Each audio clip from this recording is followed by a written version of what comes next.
Tommy Reynolds has his gun out. He's pointing the gun, and all of a sudden, I see this woman.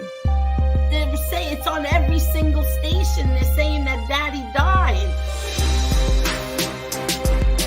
He said there was an accident and your father is no longer with us. In real life, I'm not like that. And the Mario test was disgusting. One night I jumped out of a car doing 60 miles an hour because I was addicted. Salute, mobsters.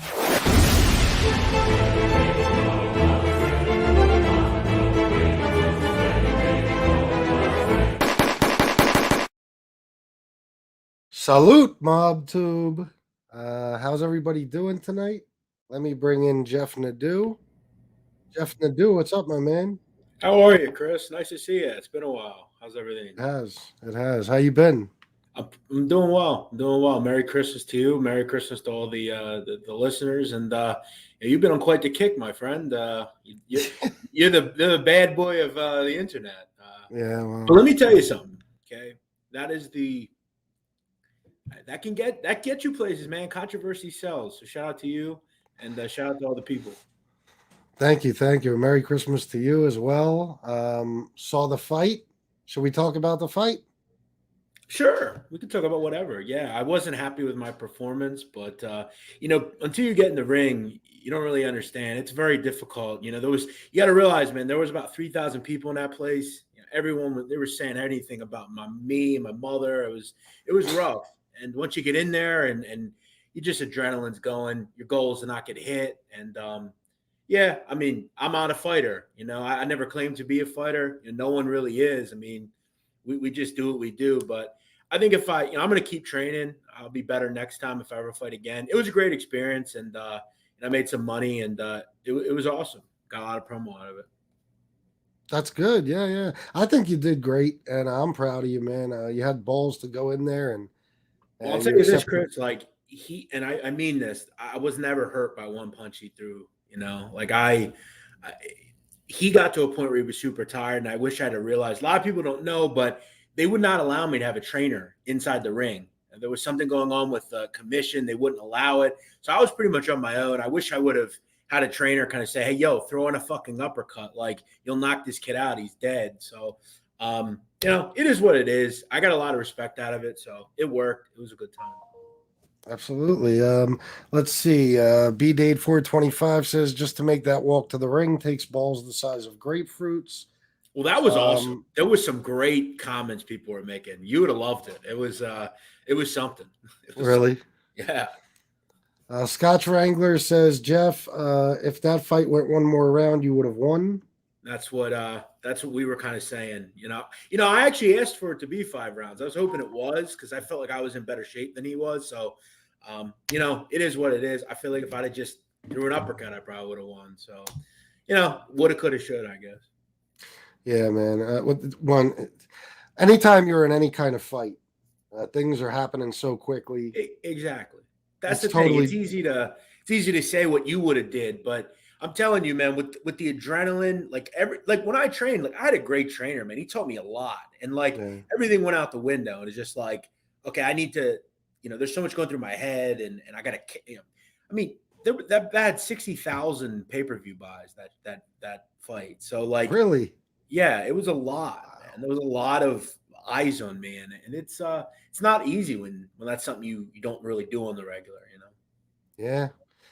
Yeah, absolutely. I give boxers a lot of credit, man. A lot of credit.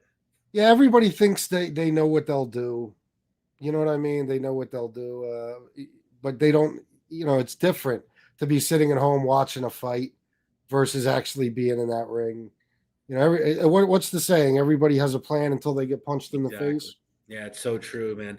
But even, I think I remember when I started training, I was arrogant. I went in there saying, oh, I'll be fine. And my trainer said, all right, let's go in the ring. See if you can hit me. I'm going to move around. See if you can hit me. And I never realized how hard it was, fighting the right way. So yeah. I wish I'd have did things different, but it was a great time. Yeah, definitely. I'm sure it was. Pink Veal says, Jeff, I just need to know, do you think wearing a shirt hindered you? Hindered you? Hindered you in any way? Sorry, No, I actually so I had two things that I was going to do. One of them they would not allow me to do. I wanted to wear no shoes. They wouldn't let me do that. But I was comfortable. That's how I trained. And I'll be quite honest with you, Chris. Like, I've lost a lot of weight. I'm not exactly happy with where I am from a body standpoint, right? I've lost a lot of weight. I need to do a little sculpting. So I wasn't going to do that. I'm not, people don't want to see that, you know, and I have the self-awareness to know that. So I trained like that with shirts on. I like those dry fits. So I was in a better position, I felt like.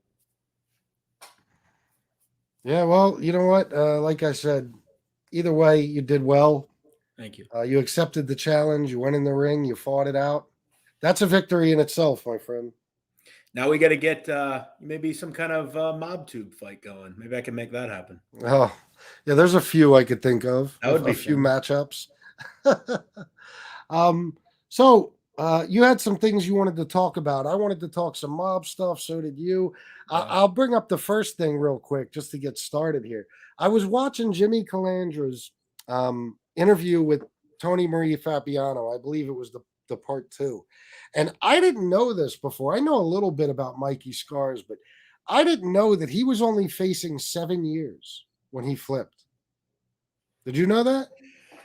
I did not know that. I have not read in much to his testimony. I need to do that. I know Black Hemprint Mafia and I were talking. He's been doing a lot of John Gotti Jr. stuff, and I know he's read into Mike's testimony.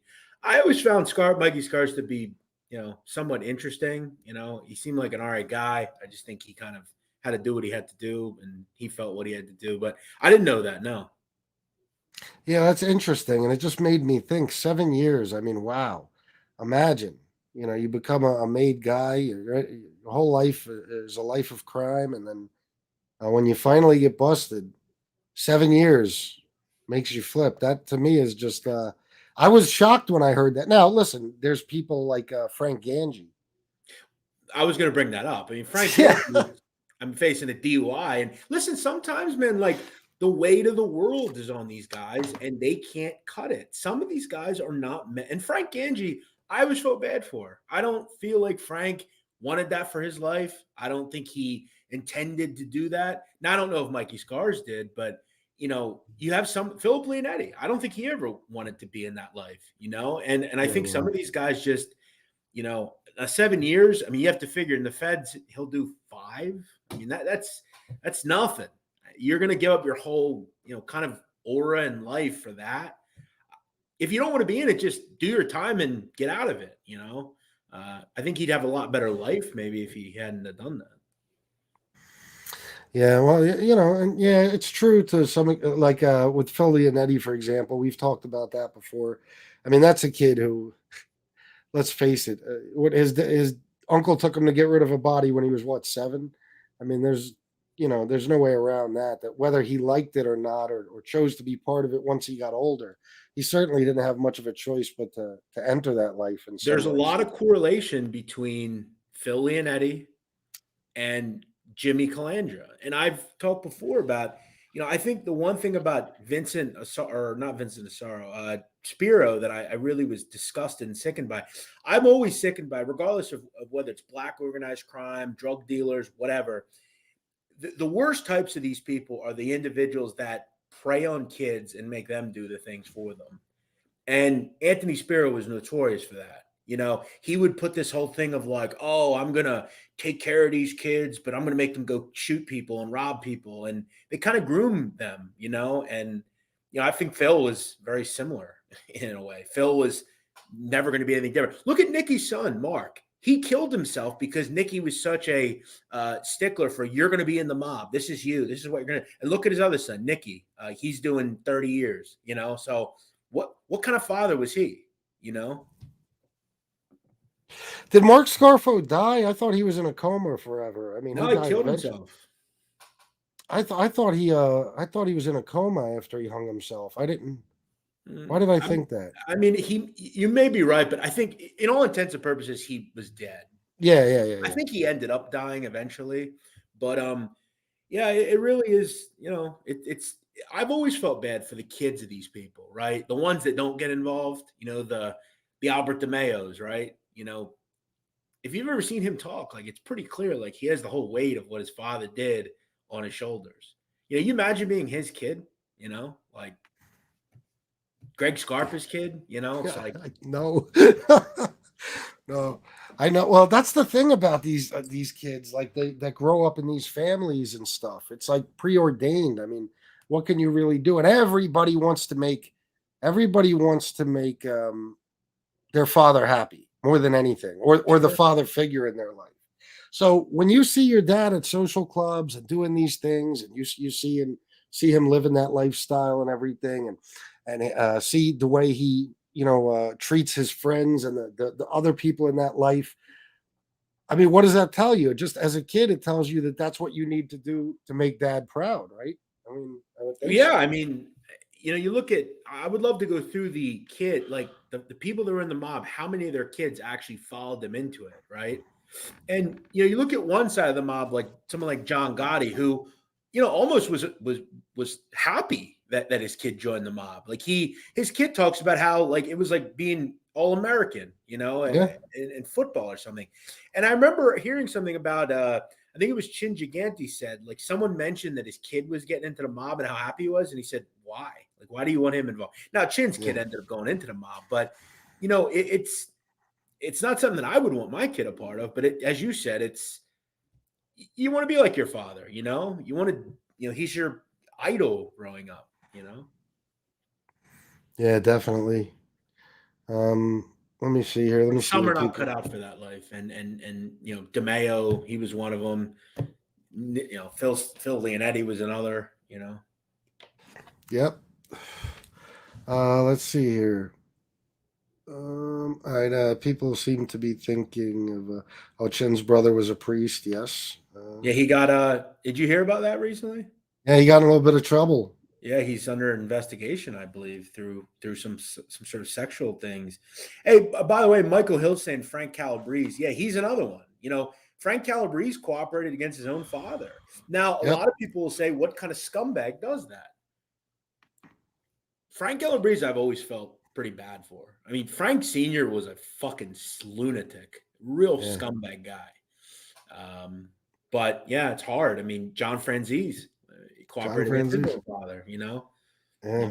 And the father, somewhat forgave him by the end of his life. So yeah, it's not a life I'd want to be a part of, or my father be a part of.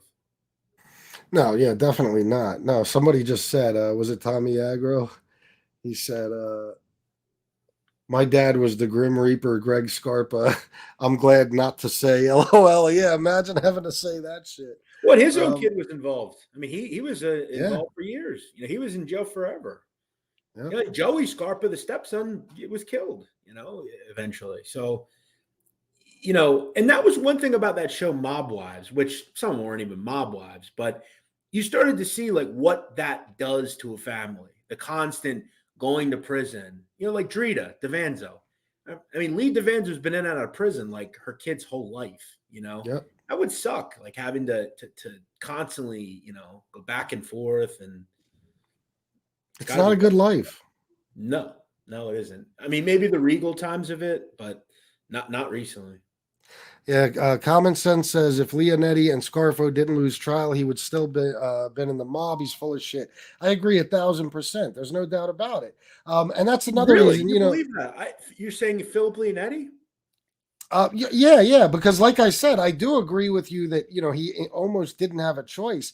But I think that, one of the reasons he waited until sentencing and stuff to flip was because he was playing the odds. He was going to see, like, listen, if I beat this, I don't think he really wanted to get, like, if you read Mafia Prince and you listen to him talk, he talks like his uncle Nick Scarfo was the devil, and he just wanted to get away from him, and he would have done anything to accomplish that. But I don't think he would have. I don't think he would have left the life in any way. I don't think he would have flipped it if it wasn't for that 45 years. Well, as I've said, if I'm Leonetti, I would have killed Nicky Scarfo. Him and Salvi Testa should have killed Nicky. I mean, Nicky, because look, if Salvi kills Nicky Scarfo, he's the boss, right? Philip's the underboss, or Philip just leaves the life and says, "Hey, I don't want to be a part of this anymore." Salvi was like 30 at the time he was killed. He'd still be the boss today. Everyone loves Salvi Testa. He was cool with everybody. And Yep. you wouldn't have had your John Stanfas. You would have had a pretty normal, you know, kind of life in Philadelphia. Philadelphia once Phil Testa was killed, Philadelphia was a shit show ever since then. Mhm. And Salvi should have been smart enough to say, you know what? I'm going to get rid of Nicky because he's a lunatic and he's bad for this family. And he would have had a lot of people in agreement with him. But he Absolutely. didn't, and he got killed first. And yeah, I don't know. Philip's interesting. I don't believe he would have, but again, we'll never really know. I think now he's obviously, you know, distanced from it. Yeah. Well, Salvi Testa was definitely the one person that would have had the support to pull something like that off. I really think so. They loved him. The captains loved the other captains loved him. You know what I mean? His father was a boss. Like he was royalty. He was like Yeah. mob royalty, and he was a tough kid, man. He killed people. He was underboss at 28. I mean, he was a tough guy, man. That's when someone asks me like, who's a rising star that would have been something if not for being killed? Answer's always Salvi Testa, always, because he in Philadelphia, so small, man, he would have did big time. Yeah, and you know what? This makes me think because these are the discussions I love to have. When like when you said about, you know, if Salvi Testa would have taken over and he would have been the boss, what would have happened?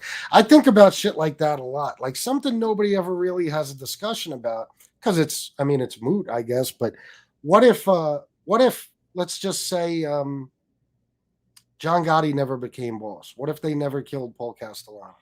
And let's just say Paul Castellano went away in the commission trial, which he probably would have. Oh, he would have, yeah. Yeah. I mean, what would have taken place if there would have been a different Gambino boss at Well, that time rather than John Gotti? Let me ask you. So we've done on our podcast, we've done a lot of Gambino related shows lately. We did Jimmy Brown Fiala. We've done Frank Cali. We've done some Gambino people. And I had that exact conversation with, I think it was RJ actually. We talked about, and again, I'm strictly talking about what if. Okay. I'm not saying that they shouldn't have been around or whatever, but let's just say the Gottis never existed or they never did what they did. The family would have been significantly in a better position if someone like Jimmy Brown Fiala took over Gotti or Junior, because Junior was made boss because he was John's son. Junior brought a lot to that family that we don't talk about, like a lot of bad things. Like he became and made that family like no one respected them once he took over. All due respect. I have no issue with Junior. I don't know him personally, but again, if Fiala takes over John Sr., that family goes a whole lot different. And that's interesting to think about. What if? What if Neil Delacroix kills somebody to become boss because he never did that? What if? Yeah, well, it would have changed. The reason it's such an interesting discussion, especially with them, with the Gambinos and that time period and everything would have been different. I think till this day, the mob would be a completely different mob even today. If somebody like Jimmy Brown Fiala would have taken over. And to say Jimmy didn't have the respect, he had the respect. Okay. When John went to jail, he said to Junior, what Jimmy says, you got to get his approval. And if he says, okay, then you have the ultimate final say, but he needs to be on board here because he's an old guy and he's been around and he's made billions of dollars for this family. Jimmy Brown's crew made tons of money for the Gambino crime family. He was a huge earner. You can't just do things without Jimmy Brown's approval. And I wonder, and I always have related Jimmy Brown a lot to Neil. Neil and him were very similar people. They were old school. I don't know if they ever truly wanted to be boss because they wanted to insulate themselves and say, you know what, let John Sr. and John Jr. put up with everything. And then people like Peter Gotti took the shrapnel. Jackie Knows D'Amico. Those guys were the ones that ultimately took stuff. But yeah, I wonder about that all the time. What if, but we'll never know. Yeah, no, we won't. But I do really honestly, one of the reasons I do think about it is because I think it would, we would still, at this point, we would see a different mafia or whatever's left of it.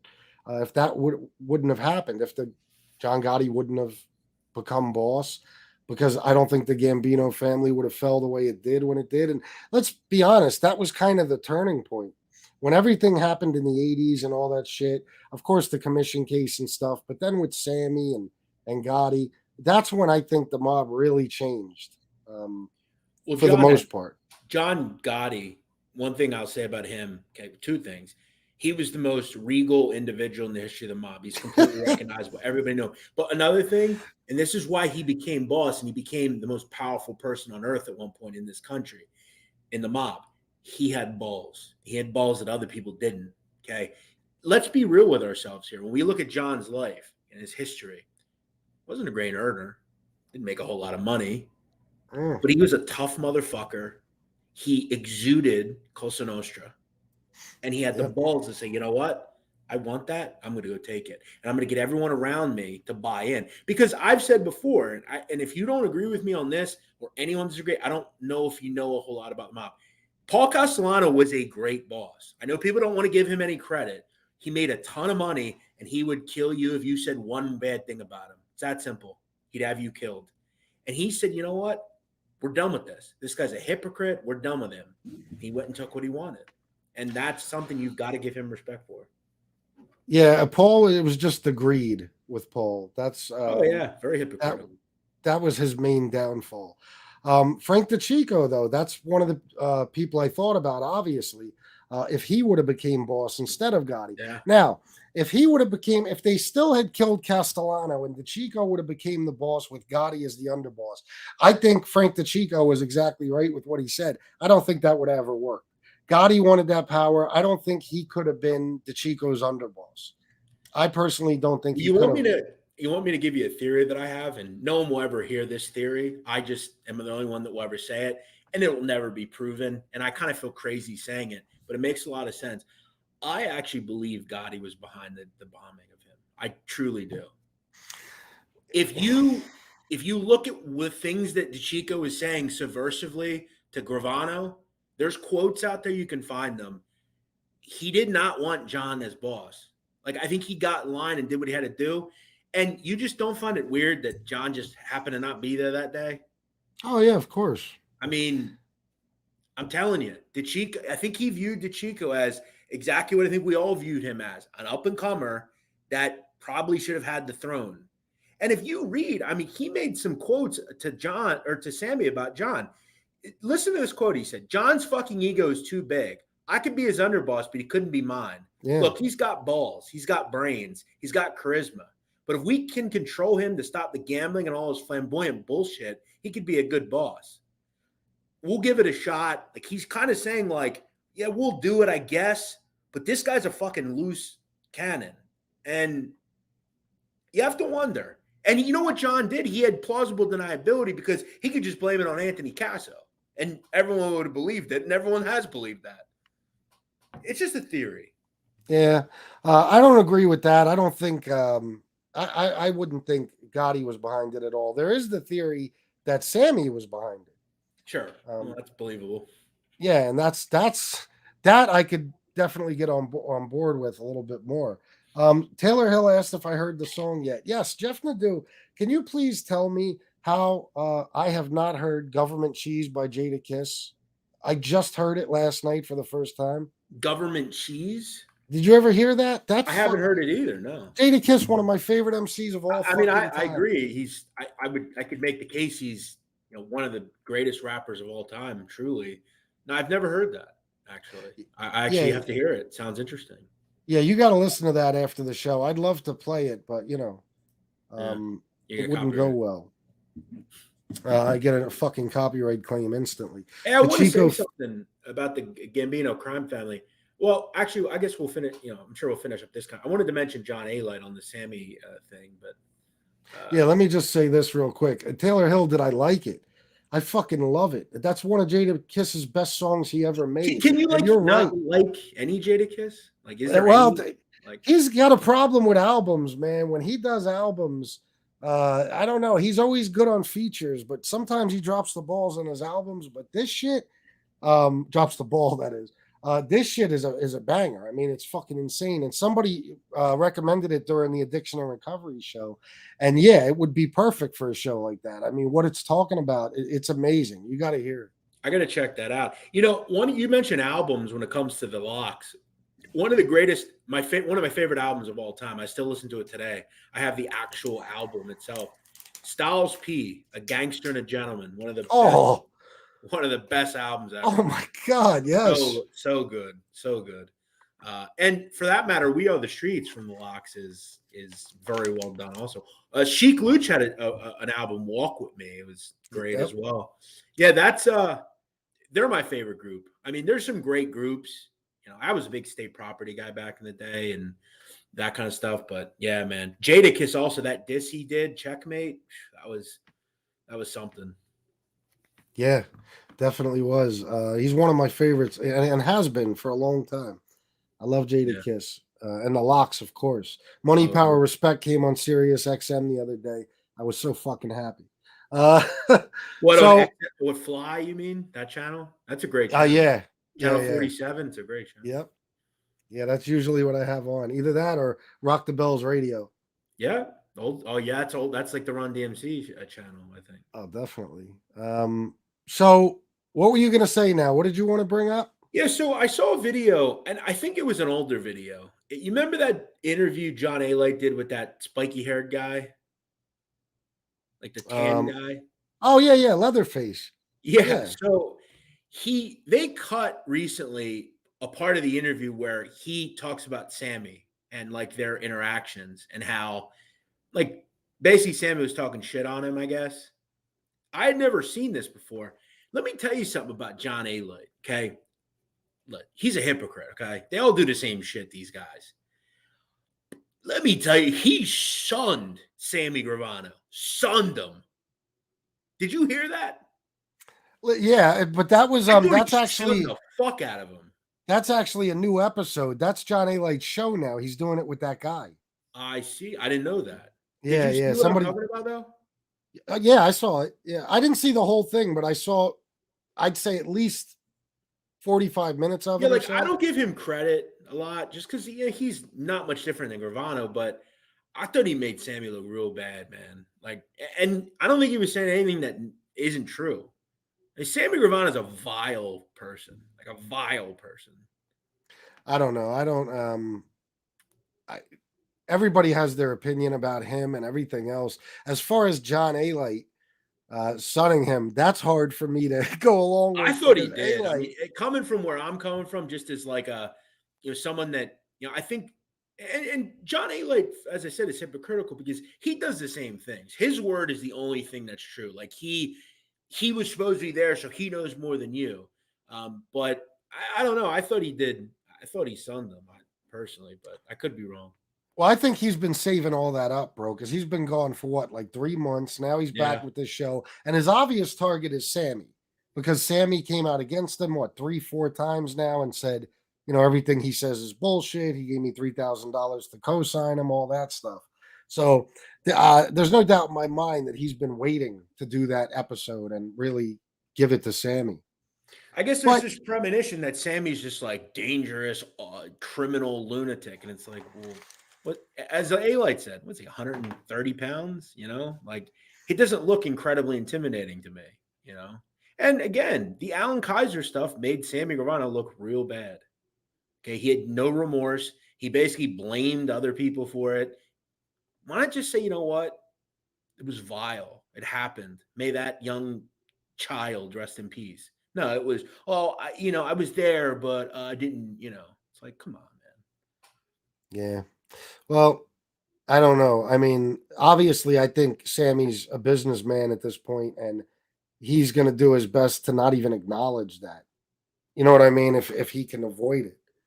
But I don't know, man. I disagree as far as Alite. Listen, what it always comes down to, this is one of those situations where, first of all, obviously, Sammy compared to Alite, there is no comparison as far as who's more dangerous. Physically, maybe I don't know. I mean, even in their prime, I think Sammy probably would have been more dangerous. Really? But as far as the power, I'm gonna tell you something, Chris. I love you. I love all the listeners. I don't agree. I don't like John Alite. I think he would fuck Sammy Gravano up personally. Like maybe I'm wrong. In their prime? Yeah. I think Sammy Gravano is a lot of talk. I really do. He he was a nobody until John Gotti brought him around. It's that simple. That's the fact. I would not be physically intimidated by him if I was a gangster. I'm not a gangster, but I don't. We can talk. And John Alite is just as hypocritical as he is. But let's remember, John and Junior, I hung out together. They were both tough with their hands. I think I think in real life, John would beat him personally. But Hold on. Billy Jack. Billy Jack's here. He donated $1. Thank you, Billy Jack, for the $1. I appreciate it, man. Shout out to Billy Jack. I don't know if you know the whole thing. I want to say one thing as well on Sicilian's channel. These are just my opinions. Okay. And again, I consider myself a historian. The fact is, Sammy Gravano was a complete nobody. He was ostracized out of the Colombo crime family. He was a complete recluse, and someone picked him up, and John brought him around. It's that simple. Sammy killed his own friends. He's an awful person. Then not only did he get off from 19 murders, but then he went out and sold drugs to kids from his own kids. He's an awful person and an awful individual. I'm just speaking the truth. I know some of this, it's just that simple. Well, some of that obviously I agree with, but I kind of feel like if you grab from that whole pool, I mean, they're all kind of horrible individuals, aren't they? 100%. I just don't think Sam Gravano is, I think he's overrated as a gangster. It's just my opinion. Again, it's not what Sicilian. I'm just speaking my opinion here. I don't want anyone to think that I'm here to change the views of things. But the truth is, he's the worst of the worst. You think so? Oh yeah. From a vile scumbag standpoint, yeah, no one worse. Can you say he was a nobody though? I mean, he was made before he was with Gotti. Well, why was he kicked out of the Colombo family? Well, that's Shorty Spiro and that whole story. That's what we hear. But there might have been other things. Listen, he made money. I'm not going to tell you that. He was making a ton of money. But again, we go back in history. A lot of people were under. Salvi Testa was an underboss by 28. What does that even mean? And he was an underboss for like a year, Sam Gravano. It wasn't a long time. I'm serious. Yeah. I mean, I don't know why we're carrying the water for Sammy Gravano. I mean, what are we doing here? Who is? No, I've met these people in these chats. Oh, because I've made people like to say that I never went after Sammy many times. I did the whole show where I played his the wiretaps from Arizona and all that stuff. No, you seem passionate about this shit tonight. You threw me off. Because I'm tired of it, man. I'm tired of this guy just going out and just spewing this nonsense, man. I mean, he's a vile twat. That's what he is. Well, I guess part of the reason I'm thrown off is because the conversation started out with kind of a comparison between Alite and him. And I think, if we're comparing them two, now if you're saying Sammy by himself, okay. Oh, but yes, I am. I'm not, no, John Alite was completely overrated who he is as well. They're both, comparing them to what they were, Sammy was way above John Alite. Like, I'll never say that. Yeah. I'm just saying, as a gangster, I think Sammy also inflates who he was as well. Well, I think a lot of media and everything else did that. I mean, you got to think about it. Sure, it's the same thing the FBI did with Alite. Now, don't get me wrong. I'll still say Sammy was, I think, extremely powerful, and I do think he was a tough guy. But I mean, if we're going to talk about maybe him being, they inflated his position or his power that he held to some extent. That's what they do anytime they use you as a witness. It's important for them to do that. They did it with Alite. They wanted Alite to seem like he was this big bad mafioso when he was testifying against Gotti Jr. Because to say he was just a nobody wouldn't have worked well in their favor. They had to make it seem like he was really Gotti Jr.'s right-hand man. Right. So with Sammy, I think from the minute he became a fucking cooperator, the media and shit, of course, they made Sammy to be out like he was Al Capone. Yeah, they did. That's a great point. And look, they make all those guys out to be I mean, they make John Alite out to be Al Capone. Like he's the foremost authority on the mob. And it's like, well, I think if you know anything about the mob, you would know he wasn't. And again, like a lot of people are construing what I'm saying. I'm not saying that, and they're totally different people. Sammy Gravano is way higher up than John Alite, but I don't know. I just feel like John said some things that needed to be said about Sammy. But you know. What do you think about him saying though that Sammy, about how many people he killed and he wasn't that dangerous? I mean, let's face it, Sammy with the raising of a finger could have somebody killed in a fucking split second. Yeah, well, I think that's and he did. That's 100% right. I think here's the thing though. We have to look at a lot of the people that he killed. They were friends of his. They were part of his businesses. They were family members of his. I mean, now, I don't know if he personally killed him. I don't think we'll ever know. Conspiring to kill someone and killing someone is murder, nonetheless. Doesn't matter. Yeah, look, Sammy's a polarizing guy. And look, we're talking about him, right? So it's what he wants. I just don't think Sammy was I don't think he was as big as he makes himself out to be. That's all. Yeah, I don't know. The chat is awfully angry with you right now. I know that. Yeah, that's all right. We're just having conversations. Whenever he talks about who killed or who pulled the trigger, it's so annoying. Higher ups aren't out here doing hits. Yeah, that's one of the things I find ridiculous. When he talks about how many people Sammy killed himself. The bottom line is, if Sammy said go kill him and he was killed, Sammy's responsible. And I mean, Sammy gave the order. And he was certainly in a position to do that. Yeah, again, I think we have to remember what we're talking about here. Okay, I don't have a dog in the fight, right? I just speak the truth. Okay, I don't have I don't like Sammy Gravano. I don't know Sammy. I don't like him or dislike him. Like I don't feel that he'd have been anything if John Gotti doesn't kind of bring him around and start, putting him kind of in front of things. Now, it ended up being a bad decision because he fucked everybody.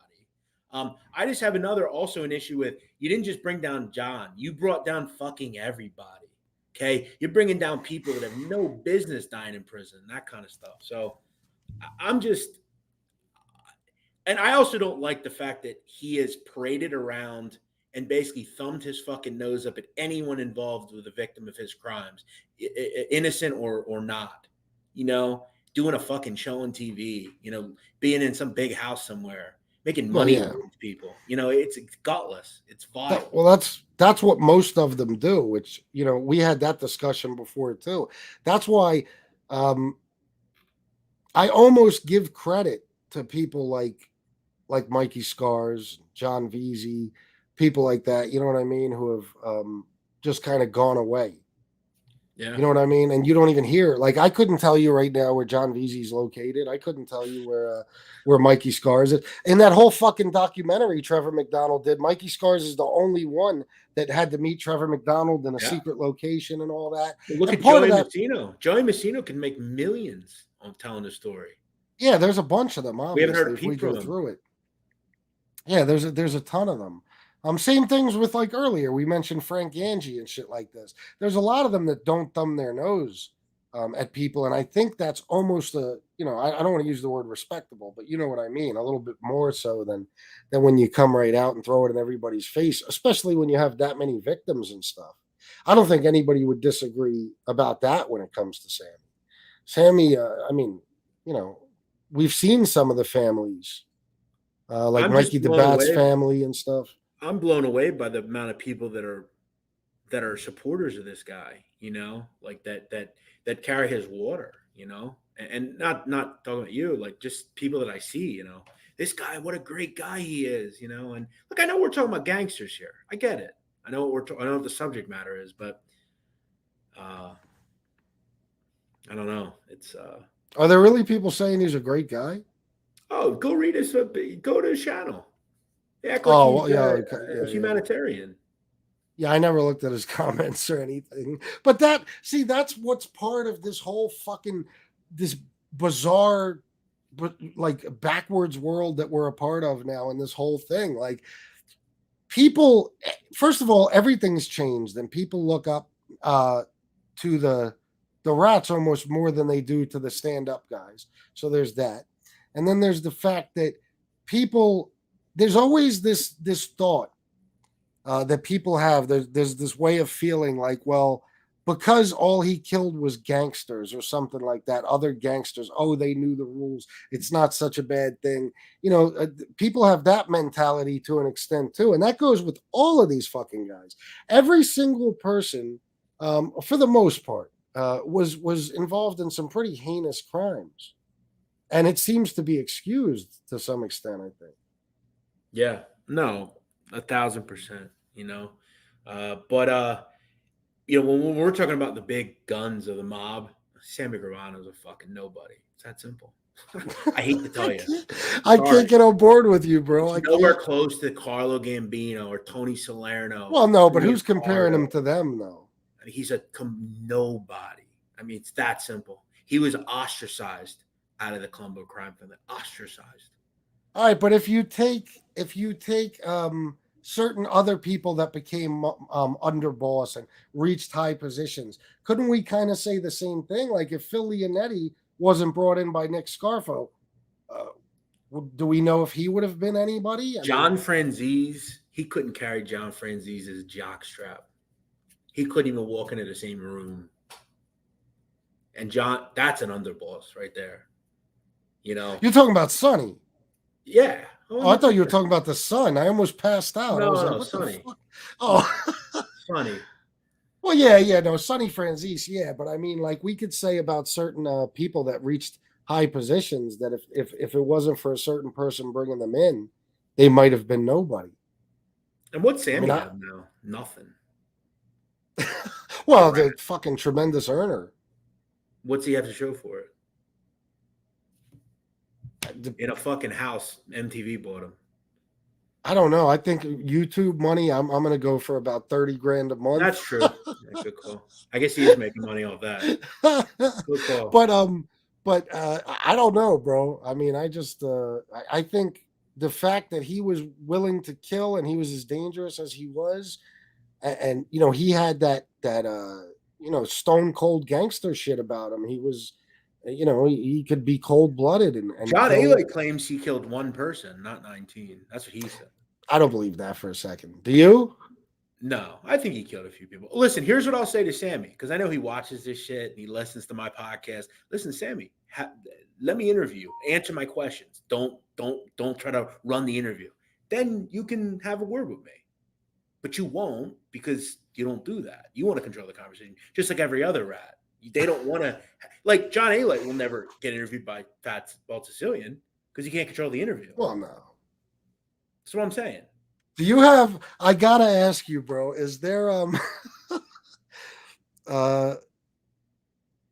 is there an agenda? Is there, are you mad at Sammy for a specific reason? Because you seem, or are you just doing this completely unbiased? Just as a historian. I'm being completely I'm being honest with you. I don't think, and again, I'm sick of his story. I'm sick of the fake stories, the bullshit stories. You didn't let Alite sway you at all because Jesus. No, I don't believe him either. Yeah. No, I don't know, man. I'll always see it differently. I think Sammy was obviously, I don't think we could regardless of what he did. Like I've done a story about him, doing the ecstasy thing and bringing his kids into it and all that. There's certainly problems I have with Sammy, but as far as how powerful he was, I don't know, man. I think he was extremely powerful. You really do. Yeah, I mean, he had John's ear, first of all, and from John's own words, Sammy could ask to do the hit, and a lot of the times John would approve it. That alone, he was at, he sat down with the chin. He was, I don't know. I mean, I think he was a big deal. Yeah, well, I mean, it's all in history now, but it's, I don't know. It's no bias. I don't know Sammy. Never met him. Don't know him. But I just think it's weird how there's so many people that carry the water for him. I really do. Well, listen, I think a big part of it is this. It's like we've talked about before. You know, the fact that, like, all right, take you for example. How old are you? 30? 32. 32. All right, so you're a little younger, but say you were around back then in the 80s, like I was a kid, but you know, my dad and my family told me about who these guys were. They showed me the articles. You know, we'd see it on the news, whatever. If you were to tell us back then that the underboss of the Gambino family, Sammy specifically, even would ever be on YouTube to tell the stories of what went on at that time, we would never fucking believe it. A lot of people waited a long time. Like, I'll give you an example. I had a fascination with the story of the Bath Avenue crew for years. So to finally hear Jimmy tells the stories were pretty, to tell the stories, I'm sorry, was pretty fascinating to me. Still is. I think a lot of people feel that way with Sammy, and I think maybe they go a little too far and treat him as if he's some sort of a hero rather than what he was, a stone cold gangster. I think people are just fascinated by being able to listen to him tell the stories out of his own mouth. That's what I would attribute that to. Yeah, no, I don't disagree with that. Sure, people Yeah, want to but hear it. People want to hear that stuff. But I don't. You know, was he someone that did stuff? Sure, powerful, but I don't. I think there were Gambino people that were 10 times more powerful than he was, and 10 times more respected than he was. You think John actually liked Sammy Gravano? Come on, he was a pawn, and John ended up being his pawn. I don't know. It seemed like he did like him. I don't believe it. Compared to Joe Watts, friends of his, come on. Oh yeah. But I think he needed Sammy, and he did need Sammy and Frankie in on that Castellano hit. So why he handed out the positions, maybe that he did, maybe it might have been more strategic. I don't know. The good thing about this discussion we have, and this is where we have to, I think, as an overall group of people, right? This mob tube stuff, which you're talking about, we have to be willing to hear different opinions, right? You know, there are probably a lot of people here that disagree with what I'm saying, but you know, that doesn't make me an idiot or you a moron or anyone anything. It's good conversation, you know. Well, listen, I'm a moron no matter what we're talking about, and don't take that away from me. Thomas Del Giorno, look who's here. Hey, Thomas Del. We might as well have worn jackets that said mob on the front, mob on the back, hats, mob. I love fucking Thomas Del Giorno in that fucking interview.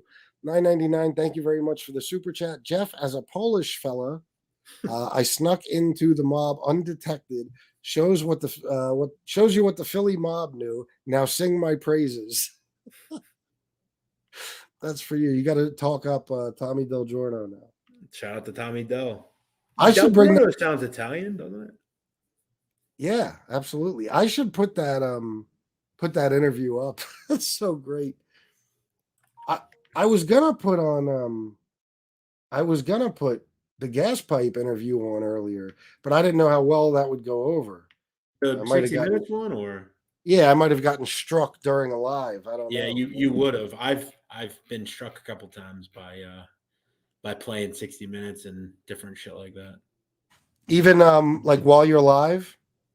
Oh yeah, I did so I played, you know, that Kitchen Nightmares show? Mm-hmm. I played that once, and literally it wasn't as live, it's maybe like 30 seconds after the video was pulled. Damn. By the way, someone asked how long was Sammy the boss, underboss? 1 year. Yeah. But he's a powerful underboss, like John Franzese. Get out of here. Well, no, but who compares him to Sonny Franzese though? I mean, do people really make that comparison? That's what I'm saying though, Chris. Like that's what I'm saying. Yeah, like, when it comes to Sammy the Bull Gravano to John Franzese, it's not even a fucking comparison. I honestly think the comparison would be more accurate if it was with Philly and Eddie. Like, think about this. You know who the underboss to Lucky Luciano was? Vito Genovese. Yeah. Are we serious here? Come on. So you don't think there ever could have been of a Gravano crime family? No. No, I don't. Oh shit. Oh man. Let me see something. What a great conversation though that was. This is great. I love talking to you because you and I have good conversation. We do. Tony Ducks agrees with you. And Tony Ducks is 100% right. Let's see. And you know what? Let me say one thing, Sicilian.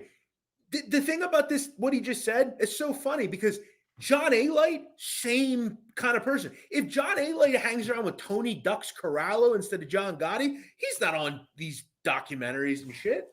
He was lucky enough to be like somewhat connected to Junior, right? Like all these guys are something because of Gotti. If Sammy was connected to like Carmine Persico, he ain't what he is now. But what about the fact that, I mean, Sammy got made before Gotti? Yeah, but I mean, a lot of people were made in the mob. I don't know if that's that big a deal. What's up, Shinebox? How you doing? No, I know, but I'm just saying, I think that right away, just the fact that he was made, would take away from saying that he was a nobody. Yeah, well, listen, I guess the nobody that I'm saying is in the grand scheme of things, in the history of the mob, I think he was a. Oh, okay. I think he was a nobody. Shinebox, and that's a real gentleman right there.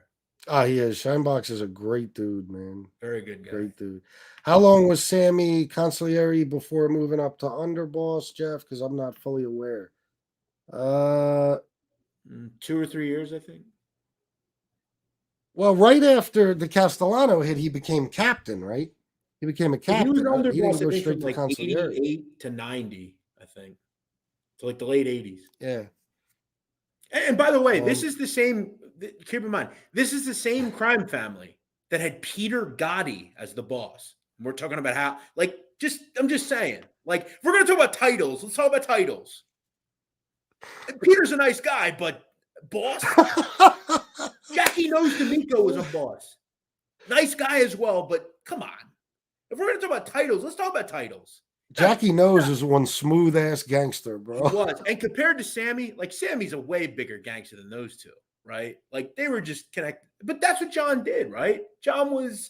He made people, and Sammy wasn't completely made from John. I just think he was elevated because of John. All right. Let's see what people are saying. I feel like there was an opportunity. Gambino could have changed to Gotti in 5 more years. Yeah, I'm surprised he didn't, actually.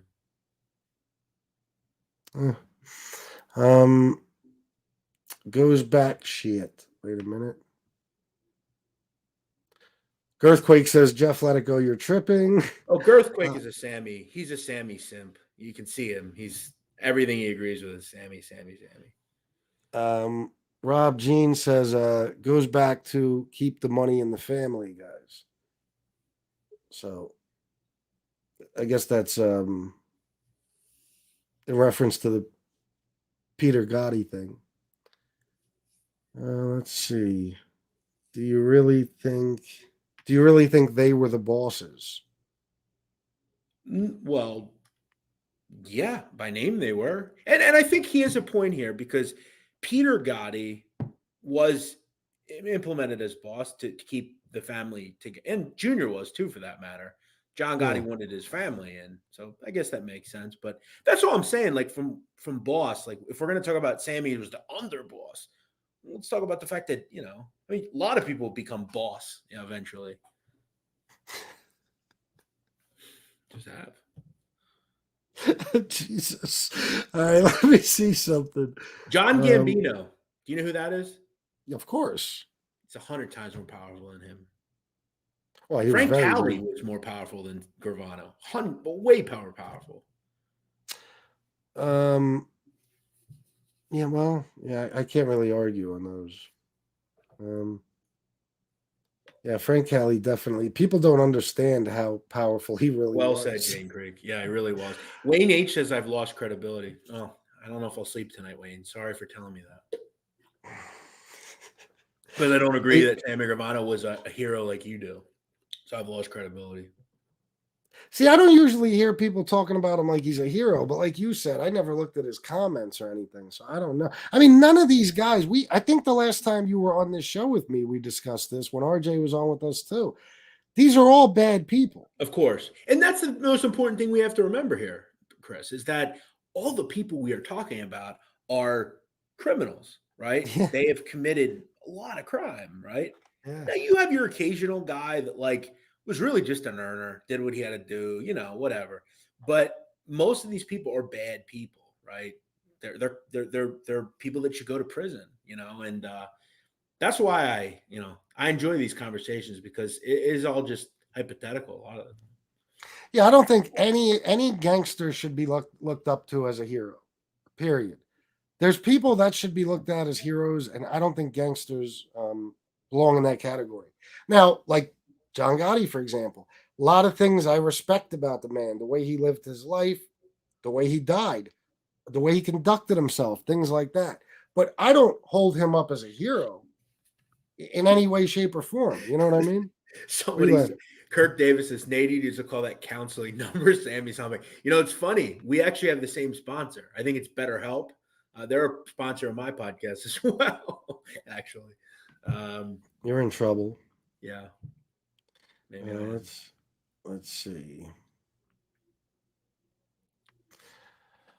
At the same time, Arnold Squitieri was boss early 2000s until 2011 when Italian Dom Cefalu took over. I know you pronounce that Cefalu. I always pronounce it Cefalu. Took over until Cali and Lorenzo. Nadu. Oh, yeah. Okay, that's the counseling thing. Sorry, I'm behind. Yeah. Sammy is a rat PC. He would have been Bulgered if he went to USP and Gen Pop. I think, you could say that about a lot of them for sure. By the way, like the story he tells about the Aryan Brotherhood, you've heard that story? Yes. Come on, dude. Like, really? Like, is he serious with that story? Does he actually think people believe that have any sort of common sense? That was my question when I heard it. And I still can't even believe he told that story. I'll be honest when it comes to that, without a doubt. Yeah, it's like that's the kind of stuff. Like, it's just like, come on, man. Like, I get you're putting content out, but like, at least Michael Franzese is like aware enough to just do like movie reviews and shit. He's not going to sit there and tell you how like he killed 30 people. Like, have a little awareness, for God's sakes. Yeah. Well, let me see. Let me see what some commenters have to say. Frank Cali dead? Are you asking? Or yes, he's dead. Yeah. Killed in his driveway. Sadly. Those AB guys were dropouts as well. Well, see, that's the thing about that Aryan Brotherhood. They controlled the entire federal prison system, though. But not the ones he was dealing with. They had to be in. Yeah, they had to be dropouts. They had to be in PC with him. Good point. Yeah, okay. So he's talking about like I didn't know if he was talking about them as a whole. Okay, yeah, the ones that were there. Right. They're hanging out with him, and yeah, that's true. And if they let him get that tattoo and stuff, it would hold no weight anyway, right? Because I mean, they had to be rats if they were with him. So that it is just confusing in general. Well, that's the thing I always wonder, and maybe you can answer this. And I'm curious. I'd love to ask him this if I ever spoke to him. Jimmy mentions he was with Mickey Boy Paradise and all these different people. Was this before? It confuses me. Like, oh, Jimmy Calandra? Yeah. Well, yeah, he did. He was with in Lewisburg and McKean and stuff before the federal case with Spiro. He did 6 years from 90. So this was before this was before he obviously cooperated, right?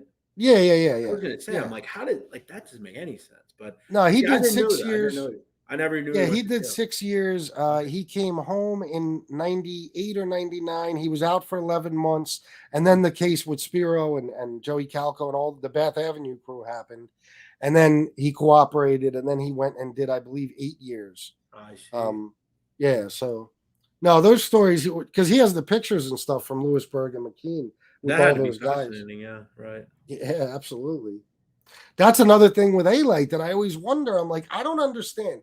How the fuck were you as somebody in these federal prisons? You were with all these mob guys. We have yet to see one single picture of John Alite with anybody of any real importance other than Gotti Jr. I mean, not one. And you know how it goes, Jeff, when they go to those prisons, when they wind up in federal prison, if they're in there with the mob guys, yeah, they take pictures fucking constantly. I can't. Yeah, the thing is, like, this, like, when you go to the feds, if you're a gangster, no matter where you're from, you're all hanging out together. You all chill together. If he was really like, if he goes to Lompoc, let's say, and he's there, like, he's hanging out with the mob car. Like, it's that simple. Like, I talked to this guy a couple times on my channel, Chad Marks, and he's talked to me about he's in really tough places. He was with Johnny Carneglia and all these different people. And he talked about that, how, like, the mob guys would interact with other people, but, like, they always were all together, right? They're never not with each other. They're riding for always for each other. Yeah, definitely. That's how they house you, I think, in the feds. You know what I mean? You go in there with an Italian last name, they're going to put you in that area. They're going to house you with other Italians and organized crime figures. And one of the commenters is right. It's not a huge amount of people. It might be 7, 8, 9 people, but these are big timers. It might be Vic Amuso and someone from Philly and someone from Chicago. Lefty Guns. That's because Alite was the smelly kid in the corner who didn't shower, brush his teeth. I don't know what I was actually trying to click on a different one. Oh, was Alite in a cell with Gene or Peter Gotti? Yeah, he was in there with Gene Gotti. I believe after Jimmy was with Gene Gotti. Hey, commenters, you believe this shit Nadu has said? I love FPS, but come on, what specifically, Jude? Yeah. Anyway, what exactly are you so pissed off about? A couple people in here are extremely mad. Like, what exactly are you pissed off about? I think they're getting mad at me too. I'm not doing anything. Like, I'm literally saying I don't think you can compare him to, like, really powerful mafioso, and, like, people are like, oh my god, he's so wrong. It's like, no, he can't hold a fucking candle to Vito Genovese or Frank Cali. Sorry. Like, what do you want from me? Okay, all right, but listen, at the time when he was underboss, and to me, in the grand scheme of the entire mob ever, he is a nobody to me. Now, in the Gambino family during the 80s, yeah, he was doing shit. Like, everybody knows that. That's all I'm saying. I mean, he was. If you're the underboss of the Gambino family, you're extremely powerful. You know what I mean? So, but I see what you're saying as far as the grand scheme of things. I mean, it makes it more difficult when you compare them to people like Sonny Franzese, of course. And he was the underboss for a year. But I mean,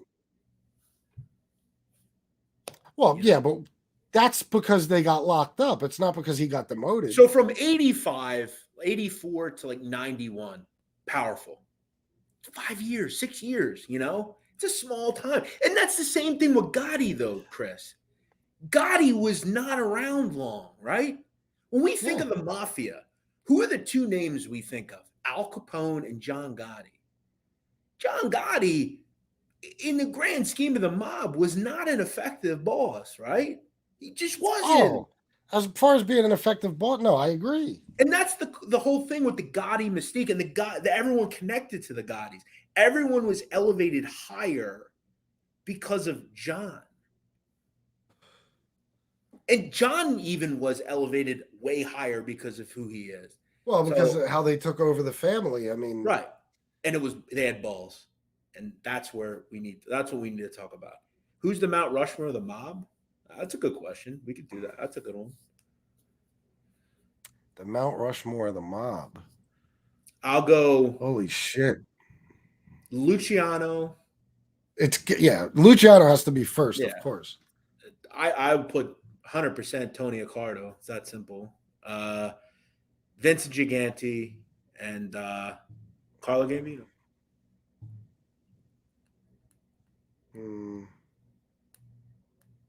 Let me think. Let me see if I disagree with that at all. Luciano, Tony Accardo, Carlo Gambino, and who was the last one you said? Gigante.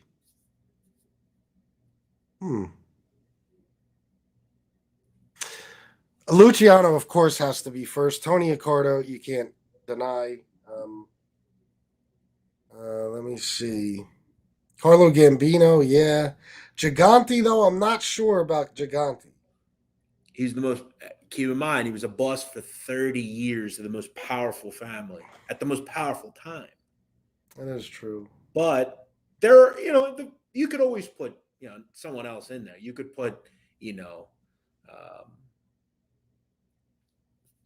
mean, if you're thinking about like, do you put power and mystique and like regal the way you are?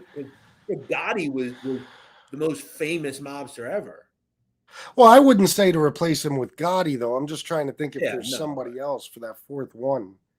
But if we put Gigante on that Mount Rushmore, can we at least get rid of the funny hat, the bathrobe, and the? Oh yeah, this would be him. This would be him like coming out of the cop car after he tries to kill Frank Costello. There you go. He looked good then. Yeah, he's got a little weight on him. Had the suit. Carlos Marcello could be, if there were 5, he could be on there as well. Very powerful. Well, Carlos Marcello, New Orleans, he held fucking significant power, bro. People don't talk about Carlos Marcello enough. No, they don't. And depending on your the theory you believe as far as who killed JFK. Oh, he definitely did. You have to talk about. He was the main conspirator in that. Absolutely, bro. They fucking kidnapped him and dropped him. What was it in the jungles of Venezuela? Robert Kennedy. Yeah. Like fuck. He hated the Kennedys, man. The most illegal deportation in the history of our fucking country. They kidnapped this motherfucker and flew his ass to the jungle and dropped him off. Someone says, where do we put Johnny Russo? LMAO. Oh God. Oh my God. Oh my God. That's definitely on Mount Rushmore. He's a fucking lunatic. Bro, what would you do if I could get him on here for an interview, bro? Would you want to be part of it just so you could just so we could ask him funny questions? You know what I would do? I would probably like link up with you and we'd sit there for 6 hours and come up with the most ridiculous questions and see what he says, right? Yeah, it would kind of be fascinating. Think about your grandpa. It'd be kind of interesting. Like Christmas would be awesome with him around. Like, yeah, we can ask on some cognac or something, and he's just like telling stories. That'd be pretty interesting. First question for Gianni Russo: how was Marilyn Monroe? What did she smell like? Yeah, what'd she look like naked? What was I going to say about that? Son of a bitch. Oh, okay. Let's do the bizarro world. I'm talking about opposite world Mount Rushmore of the Mafia. This is my. You're talking about let like me see. Nobodies? Yeah, Sammy yeah. Gravano. My four. Oh no. I'm kidding. I say Tony Pizza, John A. Anthony Raimondi, John Alite, and who else is completely irrelevant? Gianni Russo. Yeah, of course, right there. That's the 4. That's actually funny. I never thought of it like that. Like the opposite group. Yeah. The fucking opposite world, Mount Rushmore. I like. That's funny. Let me think. Jesus, Miss Can't Be Wrong. Who Frank said Pasco that? could be on there, maybe. Oh my God. Ugh. He would take up the whole fucking thing. There'd only be room for him. There would be room for anybody else on Mount Rushmore. It'd just be one big giant face. Who weighs this more, is not Frank acceptable. Pasco or Ron Previty? Oh. Well, now Ron Previty lost 28 grams. So let's see. He's I would say I would go with Pasqua. Man, that lady Judy, man, she hates me. Come on, Judy, don't hate me so much. Brooklyn Rob, this is unacceptable what he said to you. I disagree with a lot of what Jeff said during this show, but that I can't say he's acting like him. Tony Duck said she smelled like JFK. That's a good answer. Or Giancana. Or pretty much anybody else during that time. I didn't want to say it, bro, or a By the whole way, host of others. have you ever heard that story that Michael Franzese tells about how his father told him a story that he was with Marilyn Monroe one time, and I guess eventually they broke it off and stopped seeing each other, and she started fucking Robert Kennedy. And I guess during a sexual escapade one night, she called RFK Sonny by accident, and RFK went off the deep end and like started wondering who the fuck he was and started looking into him. That's what he tells. I don't know how true the story is, but it's interesting. He's lucky he didn't get picked up and dropped in a fucking jungle in Venezuela. Well, he did get the railroaded in that bank robbery thing, which that's he true. Probably never did. It's interesting. He did a lot true. of crimes, but the one he didn't do, he went to jail for. Very true. Let's see.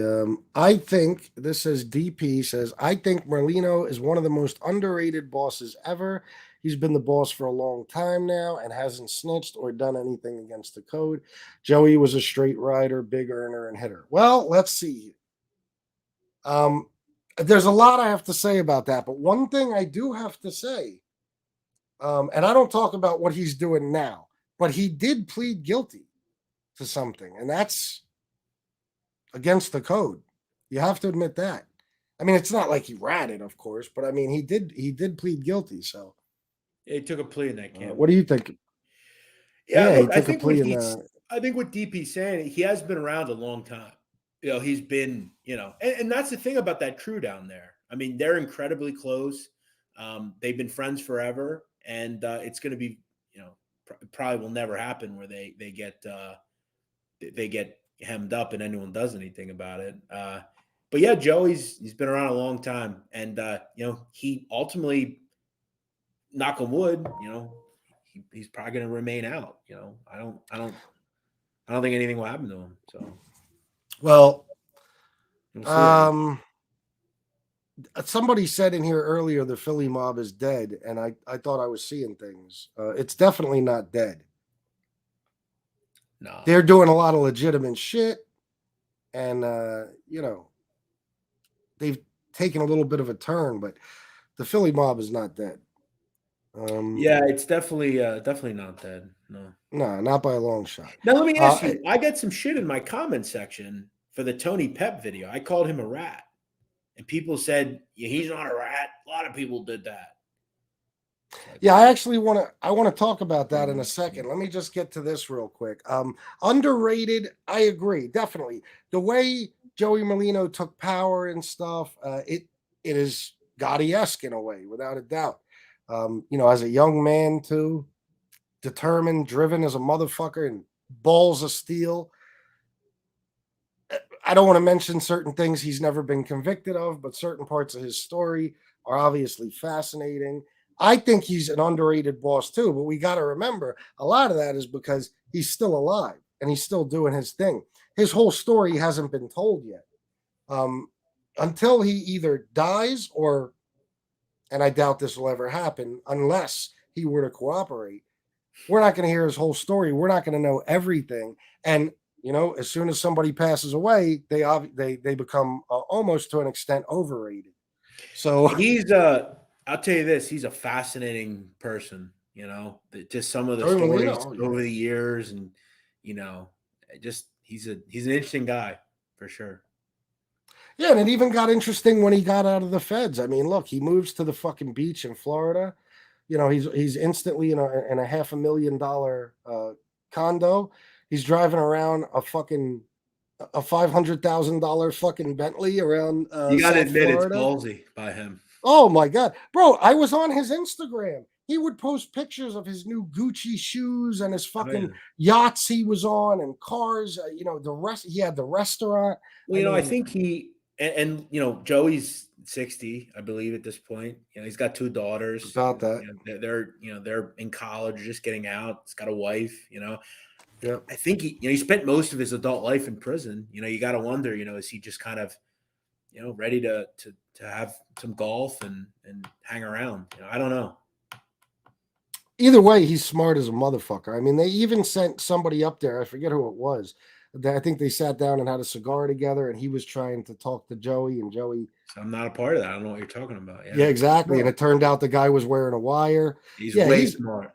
As far as that shit, underrated as could be. The guy is very intelligent, very he knows how to maneuver. He's slick. He knows when to stay out of the spotlight. I think Joey's going to be around for a long time, and I honestly hope he is.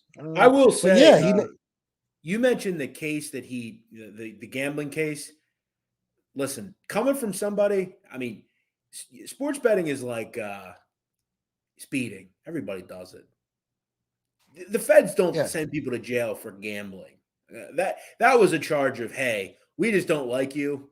We're going to give you 18 months for gambling. It's like consider this, Sicilian. If you go to Shanna right now and you go to the track tomorrow and you give her a couple of dollars to bet on, like, that's illegal per se. Feds ain't going to take you to jail for it. Like that case was whack. Yeah, it was bullshit. He didn't know there was no allocution, Big Lou, but he did plead guilty in that gambling case, which I personally don't blame him for one fucking bit. But. Let's see. He is a tiny dude, Joey. How tall is Joey? He's shorter than Sammy, I think. He's 5'5". He was a horse jockey back in the day. I know. Yeah, he won a lot of races. Dude. I think he won 40 races when he was a kid at different tracks.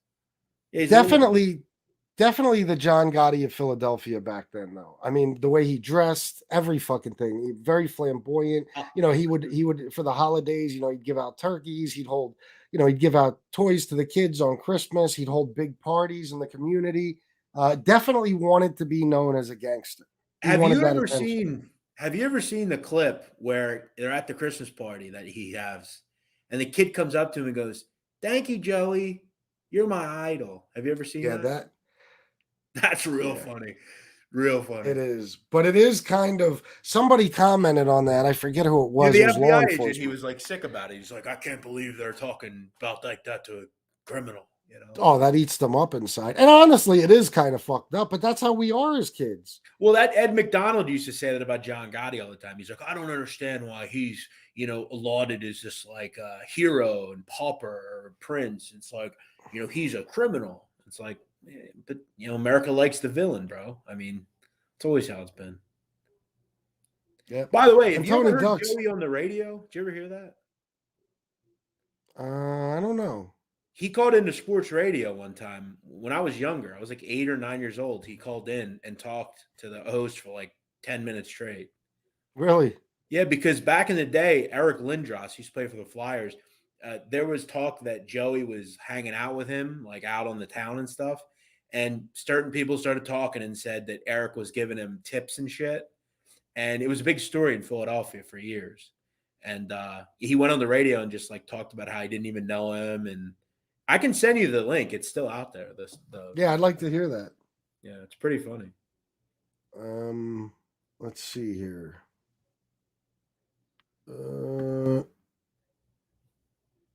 Yeah, the Dante and Luigi's thing I generally don't talk about. It's allegedly. There's no proof. Yeah.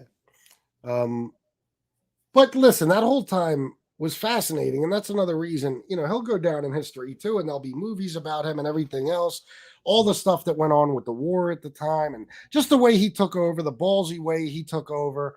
And what I meant by the John Gotti of Philadelphia, I mean, he was very flashy, flamboyant. He liked to be on camera. He would talk to the news people. He would give out turkeys. He would fucking give out toys on Christmas, and and throw big parties in the community and do shit like that. He wasn't in the shadows by any means.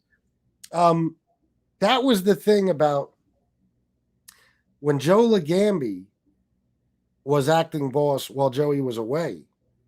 Things were a lot different in Philly than they were when Joey was around. A lot more laid back. Yeah, Joe Legambi was that old school type of stay in the shadows, don't do anything flashy. He didn't walk around in fucking $5,000 suits and shit like that. He was on the low.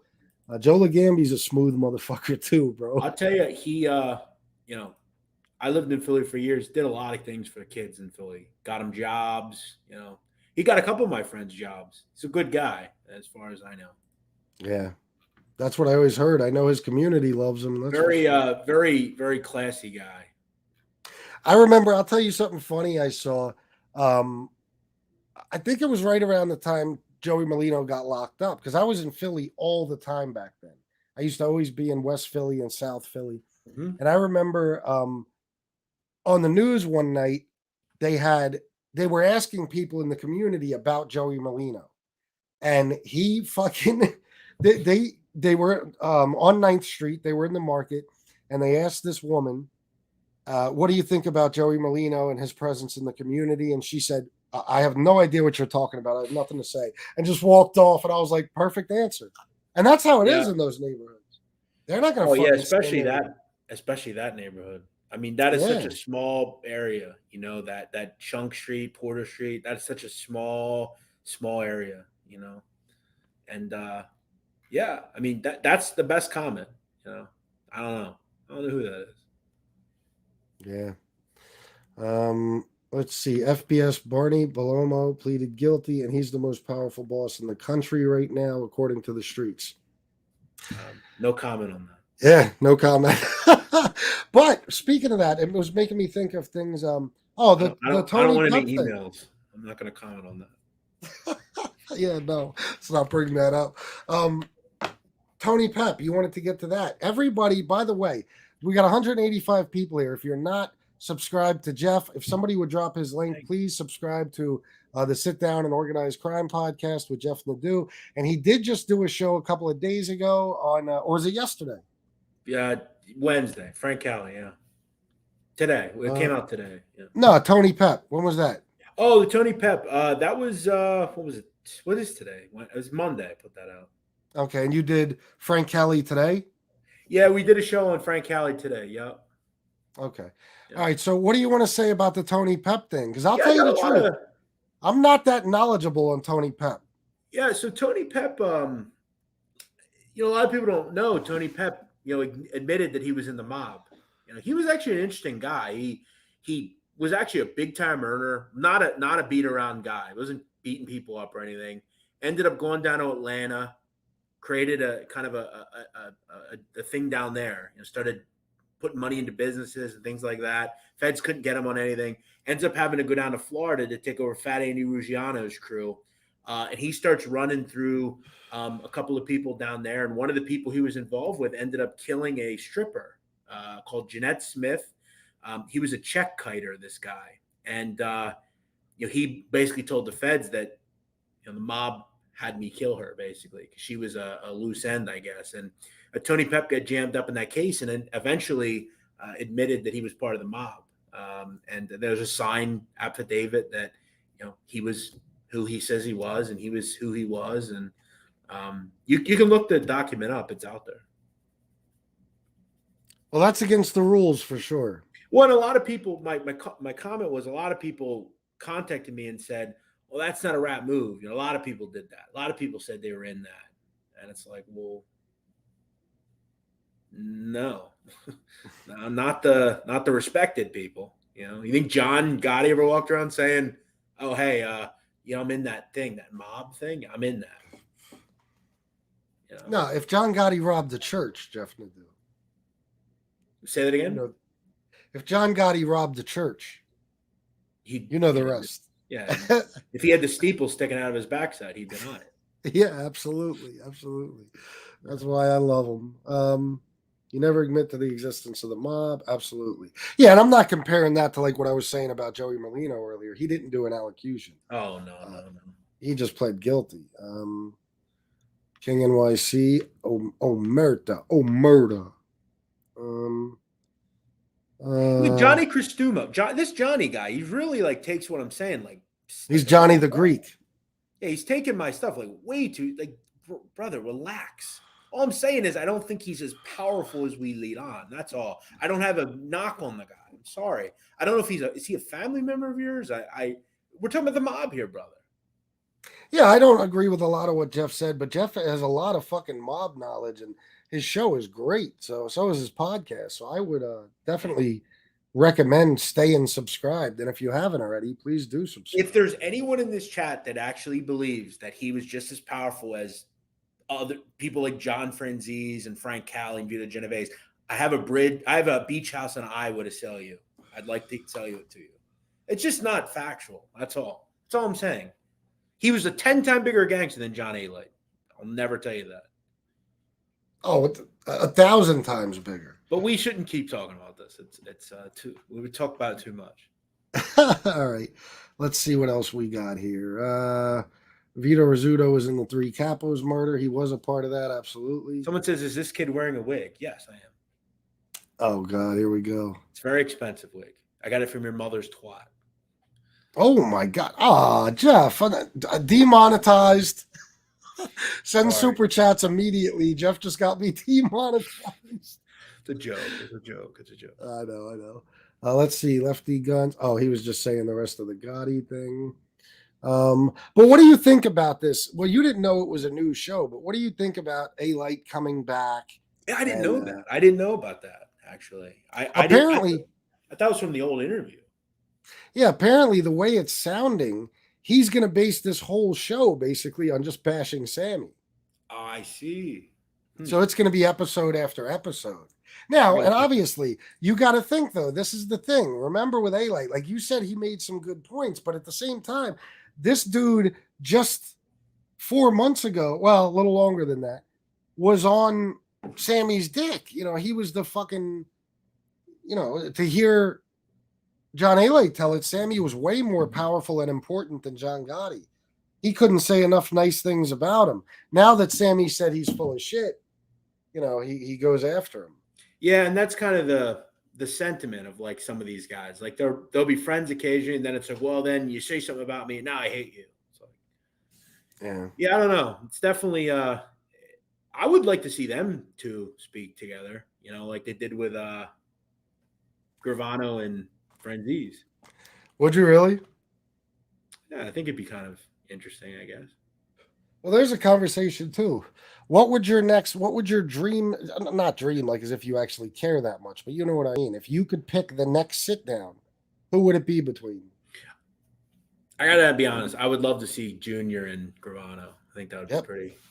I think that'd be pretty fascinating. Absolutely. That would have to be it.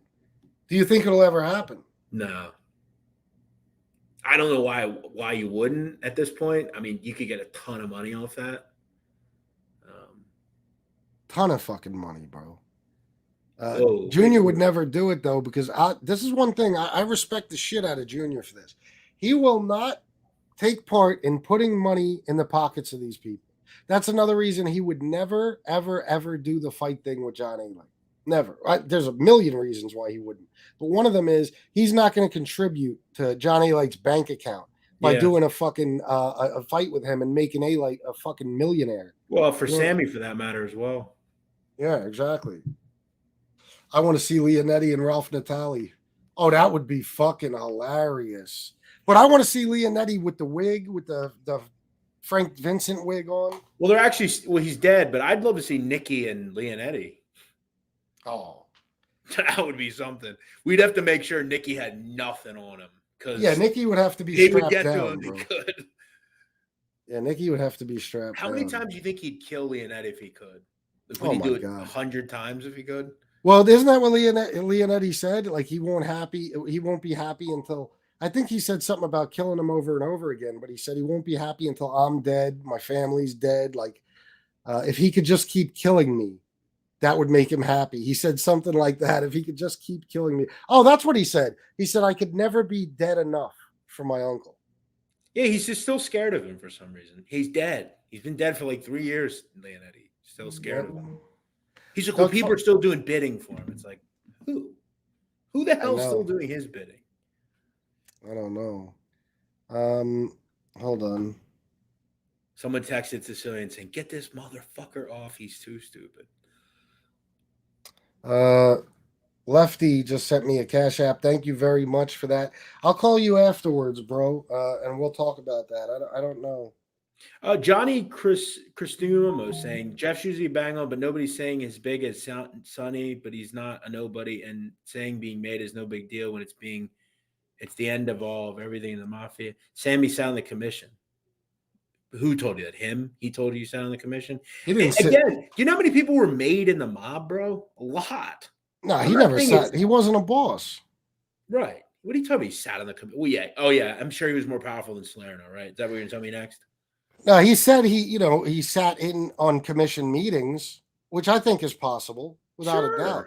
Yeah. But he wasn't on the commission. No, it's the Someone bosses. says, would there ever be a woman boss? Not in this country. No. Lefty, tell me who said that. Put it in the comments, or just send me another $1 and tell me. Did you answer this already about Joe Watts? Someone says Joe Watts out. Yeah, no, absolutely not. No, he's in a halfway house, as far as I know. Yeah, I think he gets out early next year. Good month. How old's he gonna be? Joe Watts, I think he's in his 70s, probably late 60s, 70s. I thought he was actually late 70s. I thought. I'm not sure though. I could look. Hold on. Oh, Mark Chopper Reed is here. What's up, Mark Chopper Reed? If I didn't see you earlier, I apologize. Sammy was not a boss, but he wasn't a nobody. He's 80. 80, yeah, that's what, yeah. Fuck. What a time to get out of prison. Yeah, he gets out of the halfway house January 16th. So another month, less than a month. I think I can get that. Man. They can't let him out like before Christmas. He hasn't been in jail long enough. Sammy cannot and will not top the cookie puss. Gotti, the father, John Alite. You heard those calls, right, Jeff? Cookie puss? What is that? All right, listen, man. This is I started getting messages on my phone from a Cookie guy. Puss? What is that? Yeah, somebody got a hold of my newest phone number, and I started getting these calls. How the hell did they get your number? Didn't you change it? Yeah, I don't know. Well, Ali gave it out, but you got to get yourself a burner phone, bro. Well, I don't even care anymore at this point. I just block him. But Johnny called me, and he said, let's see, he said this. He told me a story about how he knew that the Castellano hit was going down. So here we go. I'm still waiting for that apology. And then this other guy, Mob Exposed, whatever the hell he calls himself, talking shit. I didn't know about the Paul Castellano hit. Yes, I did. I'll tell you how that goes. One night I'm hanging at the Raven Eye, playing hand to poker with Frankie the Chico. I slow roll him a bit so he gets pissed. Hits me with his shoe. Hurts my feelings. I go out the back to cool off, have a smoke. Who follows me right out? But Gotti, the father. He said, don't worry about it, kid. I'm taking you to Carvel. Let's go grab a cookie puss. I jump in the back seat and off we go. While we're driving, he says, kid, Paul, I don't think he's too happy with me. I said, why don't you jump the gun? Take out Paul. Take out that gorilla that drives him around. Gotti don't say a word. He gives me a wink in the rearview mirror. Right then and there, I knew what was going on, so I don't want to hear no shit from you or this Mob Exposed, whatever he calls himself, who never cracked an egg, never killed an afternoon. Who put that out? That's pretty funny. The guy left me audio messages, just random guy audio texts. Yeah, that is really fun. I just started getting them. I got 4 of them. That's but how good? A really good impression, actually. Yeah, how great is it when he said that? He told John Gotti, John, why don't you jump the gun? Take out Paul. So I don't want to hear. Take out Paul. That's funny. That actually, it really is funny. Hey, I got to tell you something. And I always like to give my opinion. Well, I shouldn't. I know you. I don't know if you want to talk about that, so I won't. Well, what is it? No, I was just going to mention about if you're going to donate money to somebody. Okay, if you donate money to somebody, and under any circumstance, you have to be willing to understand that that money is gone, and you did that. Okay, just because you're not happy with what you did and you want it back, doesn't make someone a scam artist. Okay, and this is coming from somebody that is literally for my last 10 years of my life been in the content business. Okay. Content people deserve to be paid. And if you send them money, that's your business. It's nobody else's. If I donate to a charity, I don't contact them and say, hey, I want my money back. That's not how it works. Well, listen, it fits right in with all the other crazy shit that goes on here on a fucking daily basis. You know what I mean? I can't believe sometimes what I wake up to. Like, I can't believe it, bro. This is so bizarre. Everything that happens on here, but it's a fascinating time of your life, man. oh my God, is it? Yeah, this is gonna go in my book if it's ever written. Yeah, you have to write one someday. Absolutely. So, all right. Well, listen, this was good. I loved it. We'll do the next one on Jeff's show for sure. Well, that was funny, actually. Judy Harrison, man, that is mean. Shouldn't be so mean. I'm gonna drop her. I'd love to talk to her. Your opinion. Judy Harrison. Should I? You want to come on? She won't come on. Come on. Should I ask her, Judy? You want to come on? She's welcome to. I'd like to see what she's so pissed off about. Tom Lochner said he wants his $1 back. By the way, that was not the real Billy Jack that was in here. Judy, I'm going to drop a link. Billy Jackaloni. No, that's something. It's the whole thing that started. There's a donator a donor named Cannon LLC. He came in here as Billy Jack. He dropped $1,000, and that's what drove Ali off the deep end. But we won't even get into that. Gotcha. I'm gonna drop the link for. That's why I laughed when he sent $1, but that wasn't him. I'm gonna drop the link for Judy Harrison. I would like you to join and tell us. This is just for Judy for now because we'll end the show otherwise. But I would like. Thank you. Give SPS $5. You better move my piano. What? Pete the Killer says, thank you, Pete. Are you up for debating somebody or just Judy? Yeah, if someone wants to come on, they're welcome to it. All right, I'll tell you what. There's the link. If somebody wants to debate Jeff on what he said. No one in Texas, though. I don't want to talk to that guy. Oh, yeah. No. I would set the show on fire. I told you about this, and you brought him in. Oh, God. Yeah. And what a fucking monumental mistake that turned out to be. Nah. Come on, all you whippersnappers. Let's debate. Who are you talking about, Mustache Pete? I don't know who you mean. Hey, Tommy, why don't you come on, buddy? 3 Mafia Wars. Sammy was in 3 Mafia Wars with 2 different families, and he's a nobody. Which one were those again? I think you took too many punches in your fight, my man. What wars was he in, Tommy? Why don't you tell us? Let's see. Nobody wants to debate. What a shame. Gravano's stories sound legit, says Michael. The keyword sound legit. I'd come on, but I'm on your side. Oh, here, wait. We got somebody real quick. Stop it, Jeff. Stop it, yo. Sammy's my boy. I slap the shit out you. Stop it. I don't appreciate you talking about my underboss. You know, I'm part of Sammy's new Gravano family. You didn't hear? Us Italians gotta stick together. I slapped the shit out of bitch. Do you know who he's playing? Yeah, he looks like that kid. What's his name? Alite. No, that other idiot. The goofy kid that got beat up. Oh, Sonny Money. Sonny Money. Yeah. No, he was actually playing Alite there. You got to get the $150 though in your face next time. You got to get some makeup. Yeah, man. Yeah, I get a little bit of makeup, right there. Who was saying that to you, by the way, in the text you sent me? Who was telling you that? Oh, I don't know. Some random person, man. I always like to make them laugh, so good for you, man. Yeah. I'm going to drop the link one more time for whoever wants to debate Jeff Nadu. Now, listen, this could be a great moment. So if you want to debate Jeff Nadu on, don't come on, and I don't want insults don't be an and ass. Stuff like that. Yeah, just if you want to debate the Sammy thing, I would actually like to hear it. So I'm going to drop the link again. Oh, I just did. For anybody who wants to grab it, only to debate Jeff, not to fight with him, not to bash him. Well, they can bash. I don't mind. I'm okay. So Jeff, Yes, sir. I don't disagree with you, that Sammy's a terrible person and everything, but you really don't think he was very much of a gangster? I mean, you don't No, I think if definitely there don't was think more going on with the Colombo family, they wouldn't have let him, bounce to another family? They would have just fucking put him in a trunk? Yeah, well, I mean, remember though, I don't think he wasn't a gangster. He definitely was a gang. He did things for sure. I just think Yeah. people make him out to be like he was this like regal, like super powerful guy. I just don't think he was. But I could be wrong. No, okay.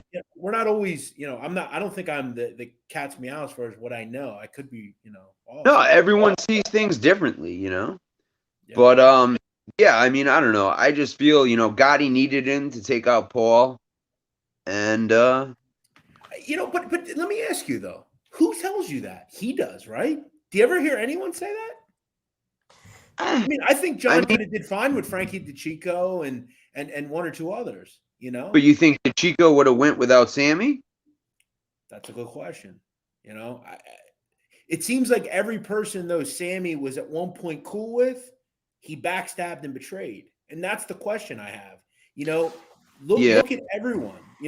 These are friends of his. DB, it was a friend of his. No matter what you think about DB, it's a friend of his. Eddie Garofalo was a friend of his. Tommy, all these different guys were friends of his. Frankie DeChico. Well, let me ask you this: do you think any of them would have hesitated if they were told to kill Sammy? No, because they can't. That's the thing. But that's the thing, Lefty, and that's what Sammy always says. He always makes these contentions that John told me to do this. John didn't tell you to kill your brother-in-law. You did that. A lot of the people he killed, and that's what's something about the Gotti film that I love. And they made that very clear. Sammy killed all those people because they were in business with him. It was him getting more money and making it was beneficial for Sammy to kill them because he got something out of it. For the family, though. That's I think the thing. But I guess we'll just say this. In the grand scheme of like the mafia as a history, and if we're going to talk about underbosses, let's say, look, he's not up there with Sonny Franzese or people like that. It's just that simple. Oh, no, but who is up there with Sonny Franzese? And I mean, out of all the guys that are talking and coming out and telling their supposed stories or stories, he's one of the only, He's the only one. He's really the only real gangster, I think. And I will never contend with that. The problem is, it's not as if we're only talking about 3 or 4 people, and he definitely was a gangster, but I don't know. I think it's a good conversation to have, surely. Yeah, absolutely. Tony Duck says DeChico would have went without Sammy. Technically, Sammy backstabbed his OG captain, Toto Arello. Sammy wasn't needed for the Castellano hit. He was just used for it. I think John got to use Sammy. I do. And at the end, he ended up using him, weirdly enough. Yeah, absolutely. And he played the ultimate game, and I think in his eyes won. And he's in the streets doing what he wants, making money. And John died, choking on him. Yeah, it's that simple. It's sad and fucked up, but there was one. But John died handcuffed to a bed, suffering, choking on his own, blood and shit. Exactly. And Sammy, got out. I mean, yeah, he got caught with the ecstasy and shit, but now he's out again, making more money. Yeah. Here's a good question from RGD609. Who are your top underbosses in Sammy's era? So in the 80s, well, I mean, Sonny Gaspipe, ruthless, but yeah. I mean, yeah. Yeah, Anthony Castle's a good one. What about Sal Vitale? He's not up there with Sammy. No. I mean, Messina was powerful, but Sal Vitale wasn't. Yeah, he was Messino's errand boy almost. Benny Eggs Mangano. Neil Delacroce. Yeah, I mean, so compare Neil to Sammy. But Are you gonna do that wasn't. I thought we were talking about the era where Sammy was. Sammy was. Power. Okay, all right. Yeah. All right. Let's ask this. Okay, think about it like this. Okay, so when Vincent Gigante was the boss, true boss. Let's just be honest. The underboss, the second in command, was who? Tony Salerno, right? Yeah. He was hypothetically the underboss. Front boss, they called it, but he was under. Right. Right. Are we serious with that? We're going to compare these two? That's all I'm saying, man. Like, no, absolutely. I mean, if you're going to take the history of the mob and compare Sammy to every single, yeah, man. If you put it that way, then yeah, I would agree with you. He's a nobody compared to a lot of these other people. And but Big Lou's talking about Benny Eggs Mangano, Wild Bill Cutolo, a lot of those guys. Wild Bill, yeah, that's a good one. They're really good. Chad Donovan is on here. Let me see what he has to say. Hey, listen, there's nothing wrong with disagreeing. This guy might disagree. Chad might disagree. There's nothing wrong with that. Let's see. What's up, Chad? Hey, what's up? Hey. Yeah, Jeff, how can you say that? I mean, Sammy, they didn't run him out of the Colombo family. He almost killed the guy over that, and he was in both those wars. And Gotti single-handedly picked him. And wasn't he the one behind the Castellano hit? He planned it all out.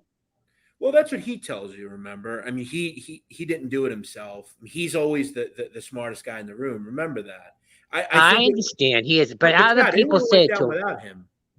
Yeah, other people say it too, though, Jeff.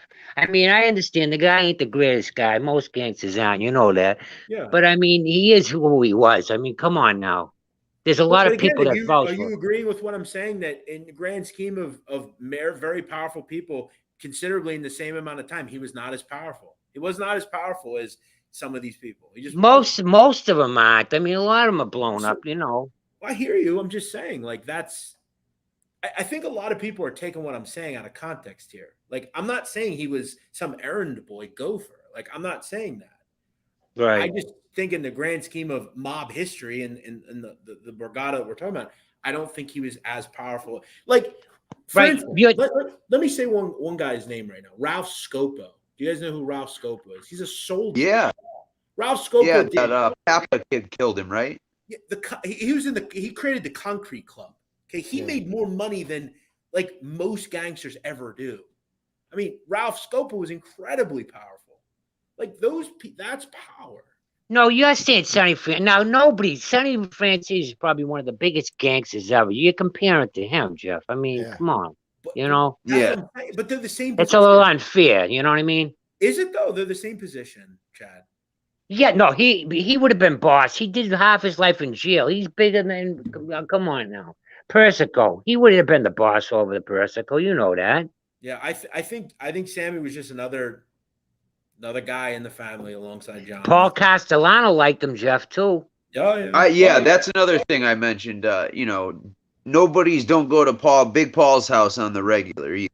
Right, he liked him, I ain't gonna mention names. I mean, I have family that over here in the Boston area, that guys, and some of them on YouTube, and I talked to Chris about it. It's New York is New York. That's the biggest place. Years ago, maybe you could say Chicago, but it's a lot different. You know what I mean, than Philly and Boston. I know Chris, Philly, and you just can't compare. But at that time, the Gambinos were the biggest family with the Genoveses. We all agree with that, right? Yeah. The Gambinos? Of course. Yeah. Absolutely. I mean, he was the underboss. You say it wasn't that long because John Gotti's reign wasn't that long. That's what I'm saying. Listen, right. Chad, that's it is like saying Frank DeChico was only underboss for 4 months. I mean, there's a reason for it. So right. Yeah, but now there's a guy who's underrated. Frank DeChico is an underrated gangster. You could say this is what I'm saying. This is what some of these people don't get it. This is what I'm saying. John Gotti was overrated. They all were. Oh, absolutely. Yes, yeah, of course. That's what I'm trying to say. And these people are acting like I'm saying something so unbelievable. They were overrated. No, but yeah. But look at John Gotti was very popular too, though. Look at because of the cameras. That's why he liked the spotlight. He's like Joey Merlino. He likes the spotlight. Some guys like that. It ain't good for it, but that's the way they are. 100%. Yeah. All right, I'm gonna go. Chris, right. Congratulations on your show. I love your show. Jeff, you did good. You showed heart in your fight, buddy. Thank you, Chad. Have a nice night. Thanks, Chad. All right, guys. All right. Bye. Peace. Not like that guy. He comes on. Yeah. And by the way, Tommy, some of these people in the chat that are talking, come in and say hello. I mean, make your voice heard. Right? But yeah, shout out to that guy for coming in and, having a conversation respectfully. Well, erection. I mean, there you go. I guess you could say that. What a name. Yeah, I know. Erection. I didn't notice that until you just said that. Bro, there's some funny ones in here sometimes, man. Oh yeah. Let's see what else we got. All right. Well, you know what? Keep the debate going, he says. Well, listen, somebody else has to come in. I'm sure No Jeff one will has come to go in. soon. They all So, are hiding. come on, express their opinion. There's the link. Let's see. Someone, I saw Paul Rika. Someone mentioned.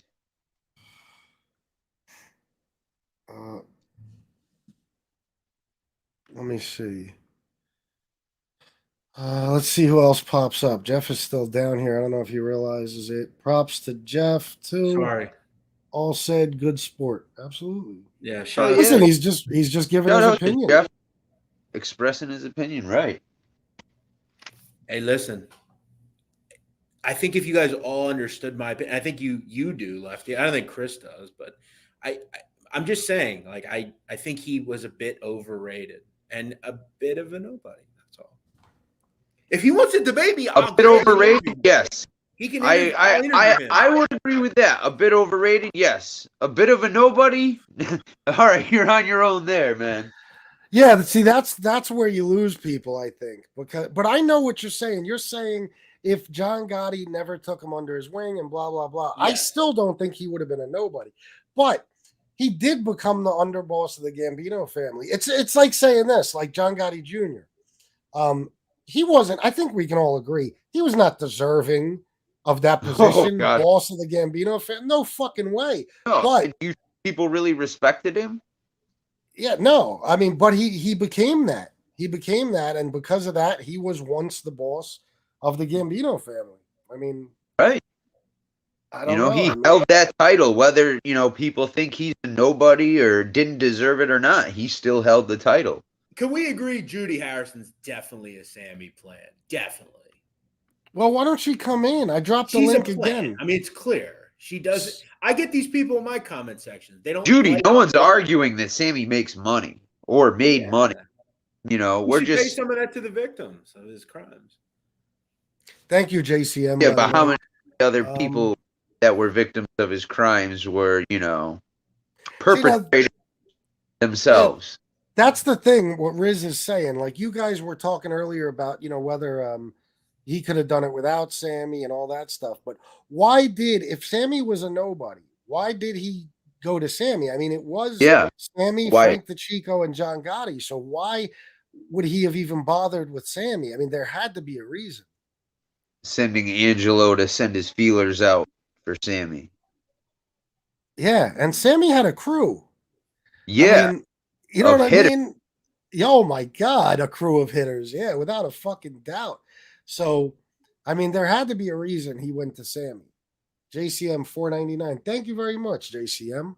Showing appreciation for the good show. That means a lot to me. Thank you.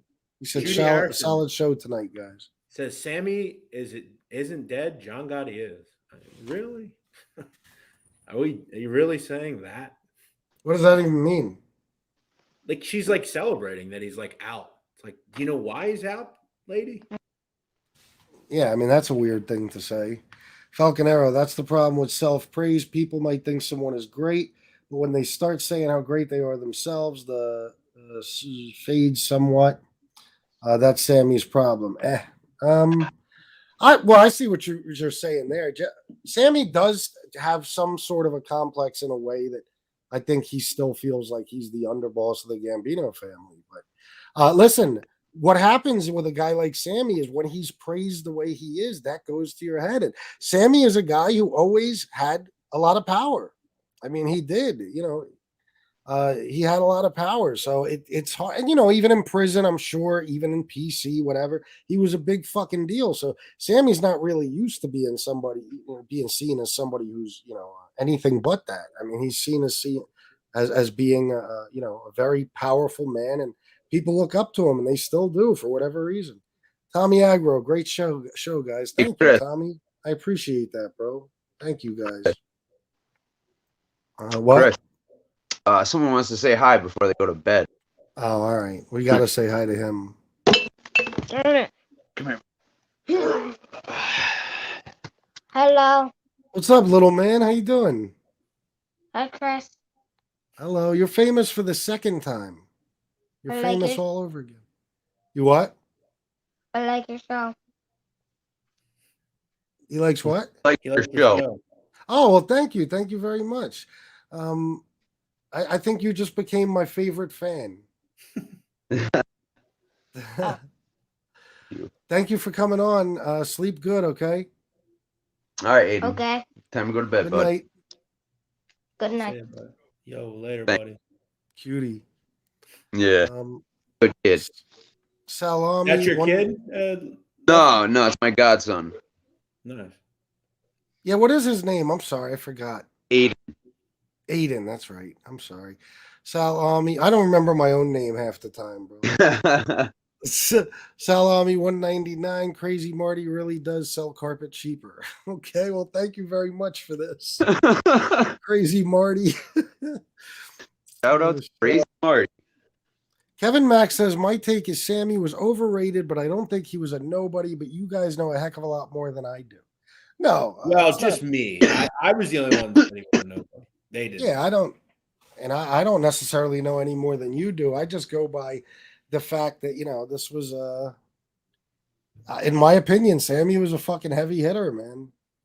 He was respected. Do you think he was respected by the other families, Jeff? I guess maybe a few respected him. Sure. I don't know. That's a good question. Do I think Chin respected him? I don't think. I don't know. Columbos, did they respect him? I don't think. All right. Well, here we go. And then after this, we'll probably end it. I'm sure Jeff looks like he's ready to fall asleep. But Big Lou has been anticipating this. He's been very excited to debate you. So here we go. Big Very Lou, happy go right and ahead. excited, I might say, fellas. No, I'm playing. What's going on, guys? I had to freshen up. I had to get ready because Jeff Nadu's, he comes out swinging. Anyways, I don't know so much. I guess at first I misunderstood him. But as far as underbosses, man, you got some of the bosses, some of the greatest bosses that we know of that were underbosses, right? Carlo Gambino, Vito, Tommy Lucchese. Right. You know what I mean? All them guys. Comparing them to Sammy. Yeah. So yeah, as far as when you cut over the grand scheme of things of the history, the last 100 years, yeah, I wouldn't put him up. I wouldn't even put him above like some of the newer guys like Steve Correa and guys like that. You know what I mean? Oh, you agree? You're in somewhat of an agreement. Yeah, Sal Vitale, he was more placed in position because that was his brother-in-law. You know what I mean? I believe he was vicious. He I wouldn't put Sal Vitale Vitale up there. Yeah, but he was an ex-cop. Remember, he was an ex-CO, which is still a cop. Yeah. I never knew that till recently. I mean, in the last year or so. But Sammy was vicious, man. I mean, as far as obviously they wouldn't have confronted him and asked him, to join that team on doing that, right? I believe they came and hit him up though because he was from Brooklyn and Gotti and his guys were from Queens, considered the Manhattan faction, right?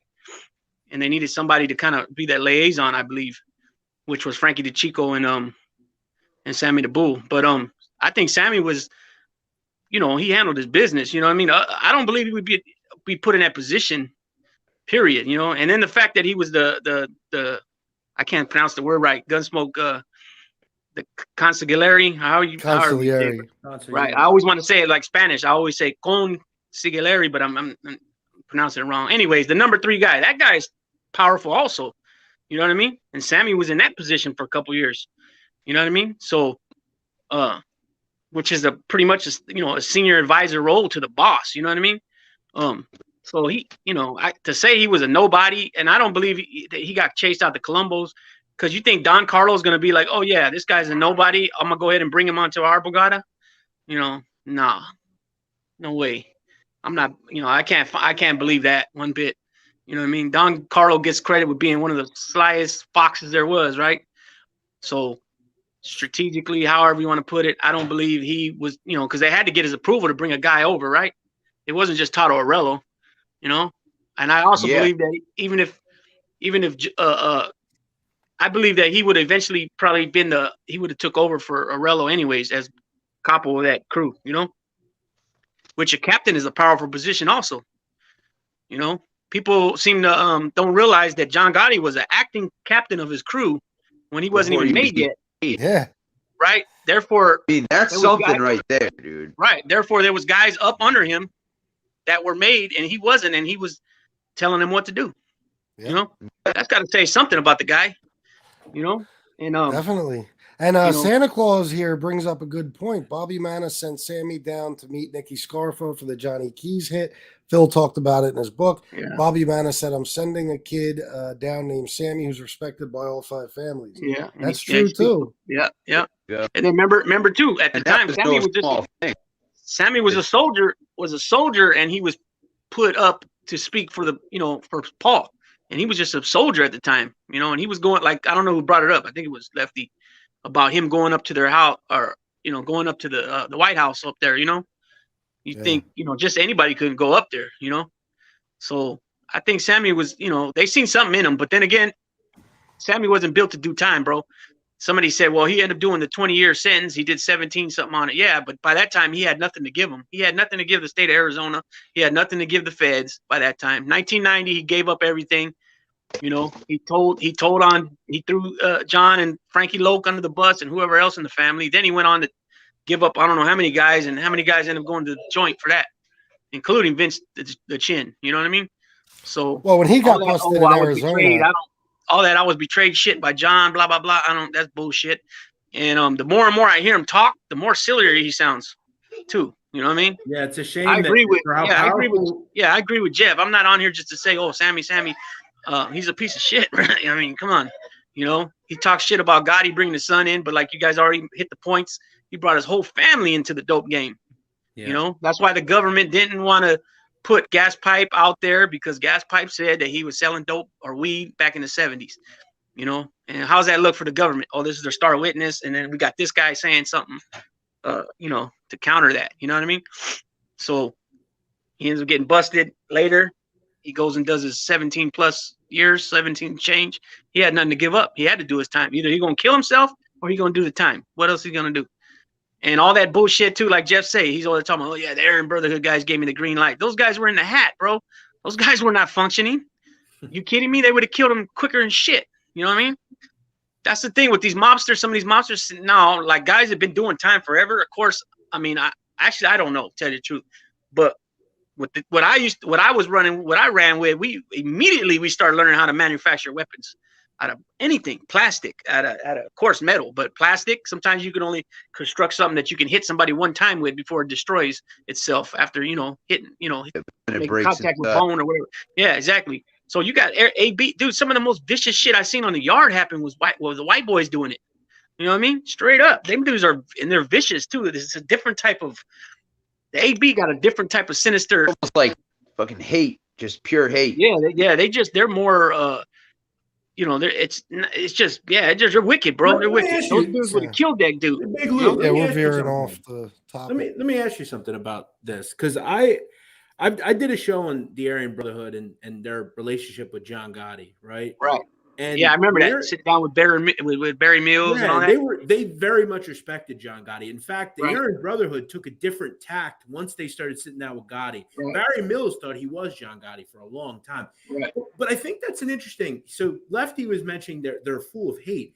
The interesting thing about the Aryan Brotherhood is they're not. Don't work with anybody. They're Jewish. A lot of them are Jewish, bro. Hear me out. They're not a white supremacist organization. They're not. That's what I'm saying. A lot of the members were Jewish. In prison because they run all together. They're not. They don't hate. They're not like a white skinhead supremacist, right? No. And that's why if you've ever seen American History X, if you remember, Derek Vineyard didn't understand why the white Aryan Brotherhood in California was running with Mexicans and blacks, and he said to himself, "Why are you doing this?"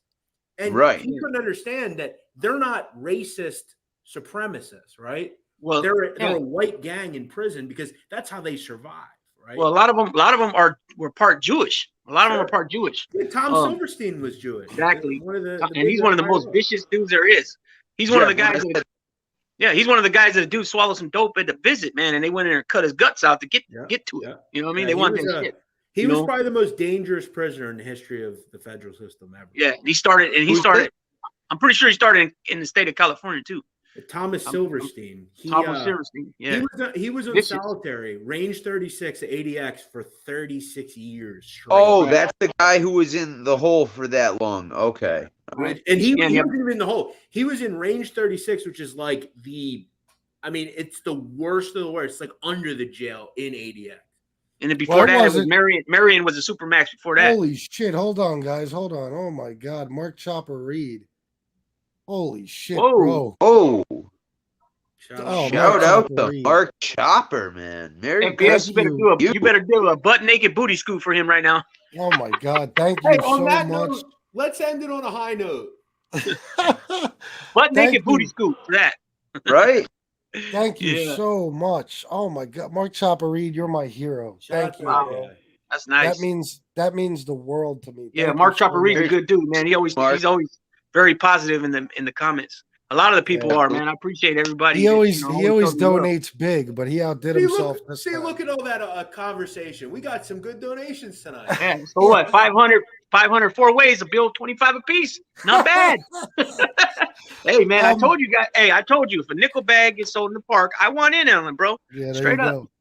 What did you No, I still haven't watched Chopper yet, but after this donation, it's sold in the park. I want in on it. Yep. Jeff, what were before we end it though? What were we just saying? Because there is something I wanted to bring up, and I can't remember. We're talking about that's one thing too, Jeff. When I said they were like filled with hate, no, they just go after people with extreme aggression. They're very heads off shit. Sure. No, I was gonna say something about ADX because I don't think he was in the hole for that long, but I don't think ADX was open that long. Well, no, he was in Marion before that. He was in Atlanta, Marion, as Blue Nose. He probably Terre Haute. He probably was in Coleman. He probably was in Louisiana. Pollock, I think it's called. There's no doubt that he's the most dangerous prisoner. The one in Kansas, prison. The one in Pennsylvania. I can't think of the names right now. Leavenworth and what's the other one? Big Sandy. Yeah, but they AB. A lot of the groups, bro, are everybody got a form of racist, and unfortunately, I'm speaking for myself. When you go in there, bro, it ends up rubbing off on you a little bit. You know what I mean? To a certain degree, it is what it is because California is very racial. Everything's on racial lines, and that's just the way it is. Lou, you did time? Me? Yeah. What are you kidding me? I'm not sure. I'm not sure. Yeah, shit. I did like 11, 12 years. You were or no? You don't want to. Yeah, I've done like 11, 12 years. Now he's asking where you were. Yeah, if you don't have to. I've been San Quentin. I've been to DVI. I've been to Soledad, Susanville, Avenal, Corcoran, Pleasant Valley, Delano. Wow. And Corcoran Shoe. Pelican Bay? No. Where? Pelican Bay? No, I've never been there. I made it to the shoe in Corcoran, which they got big heavy hitters there too. But shit. headquarters was the Bay for everybody. Wow. For all the big groups. But I spent about my first time I went, I did 16 months with half, which I did like 10 months. Second time I did 2 with half, which I did about 14 months. Third time they gave me 6 and I did about 49 months. Third time I did 2 years with half, 4 years with half, excuse me, and then 4 years half again, and then I got a few violations in there, and I got a few county 6 months with half, 10 a year. I got a year one time. I got 6 months, a couple times 90 days. So I got about 11, 12 years. Wasted. I never knew that. Wasted 11, 12 years. Sure. You know what I mean? Missed all my kids. Like my little girl right here, she's 5. I missed her birth. So she's about to be 6, and I've been out almost July. I make 5 years this last time. Thank God. I get to enjoy, get going and picking that every year. Look at that tree. Love it. Yeah, so I look forward to, that, going and getting the tree with them, Well, listen, all you guys, Merry Christmas. You guys are all great guys. I wish you the best. I hope you have a nice holiday. Shout out to you, Lou, for being home. Lefty, you too. Chris, all the people. Always good conversation with you guys. Mean it. I'm only kidding. I'm only having fun. We're having a good time. And I was serious about what I said. We had a good back to mob content. Great. You know what I mean? Yep. But yeah, it was just, it was a good, a few people that came on, it was respectable. You don't got to agree to be respectable. You know what I mean? Respect people's, this is what it's all about. The conversation. Yeah. That's what, like I said, that's what I love. The conversation about the mob. You know what I mean? Like Jeff is great. Jeff is great at fucking, he'll pick a certain mobster and he'll give you a whole story about it. He's great at that. Canarsi's great at that. RJ Rogers great at stuff like that. Yeah. I love the whole discussion about the mob itself, and like this whole show, I love this shit. If I could do one of these every night, I would. Yeah, I love having I like RJ. RJ Rogers, he researches really well. So does Jeff, and then OC Shorts, and then I can't think of that other guy. I've seen him a few times, and he started out with OC Shorts is great too. Yeah, he started I was thinking of. He started out with he said he was going to do his shows on guys that are. He's going to start off doing shows with guys that are not well known, not mainstream guys.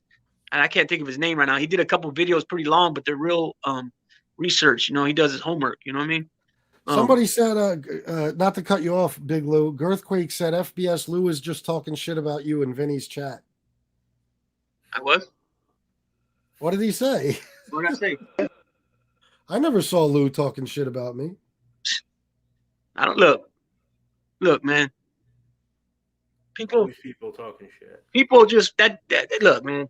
I was in Vinny. I don't know when I was in Vinny. I went on Vinny's show earlier. Okay. I went on saying Carlos went on saying some things that were true, right? Okay. I'm not ever have I blasted anybody, so I don't know what the fuck you mean by I'm talking shit. It's all good, bro. If I say I don't agree with everything that something's done or said, that's not talking shit. Calling people names and saying they're this and that or any type of shit like that, that's talking shit. Bro, don't even worry about it. I'm not sweating it. It's all good. Me and you are cool, bro. I love Big Lou. Yeah, man. Everyone is entitled to their own opinion. I said this what I did say. I did say that the drama was starting to wear on me listening to it. I wish it got back to MobTube. So yeah. Or not MobTube, but mod content. So I agree with you. Kiss my ass. Right. I think everyone was tired of that shit. Yeah. So Jeff got a ghost on the ceiling or something? What just happened to Jeff? He's the same guy that said I was spewing lies and shit. When I just got done telling you guys right now, I wasted 11, 12 years of my life in the joint. How's that spewing lies? I wish I could take that back and never have went. Well, they say that about all of us, bro. Everything I say, they say it's a lie. Good. Yeah, Don't even worry about it. Like I just said a minute ago, we don't have to agree on everything to be civil,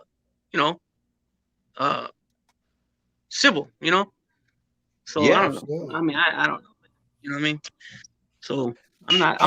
Give it 2 times. Hit the like button. Hit the like button. Yeah, hit the like button because I already So Girthquake. This is a great show. So Girthquake can go run his head in the wall.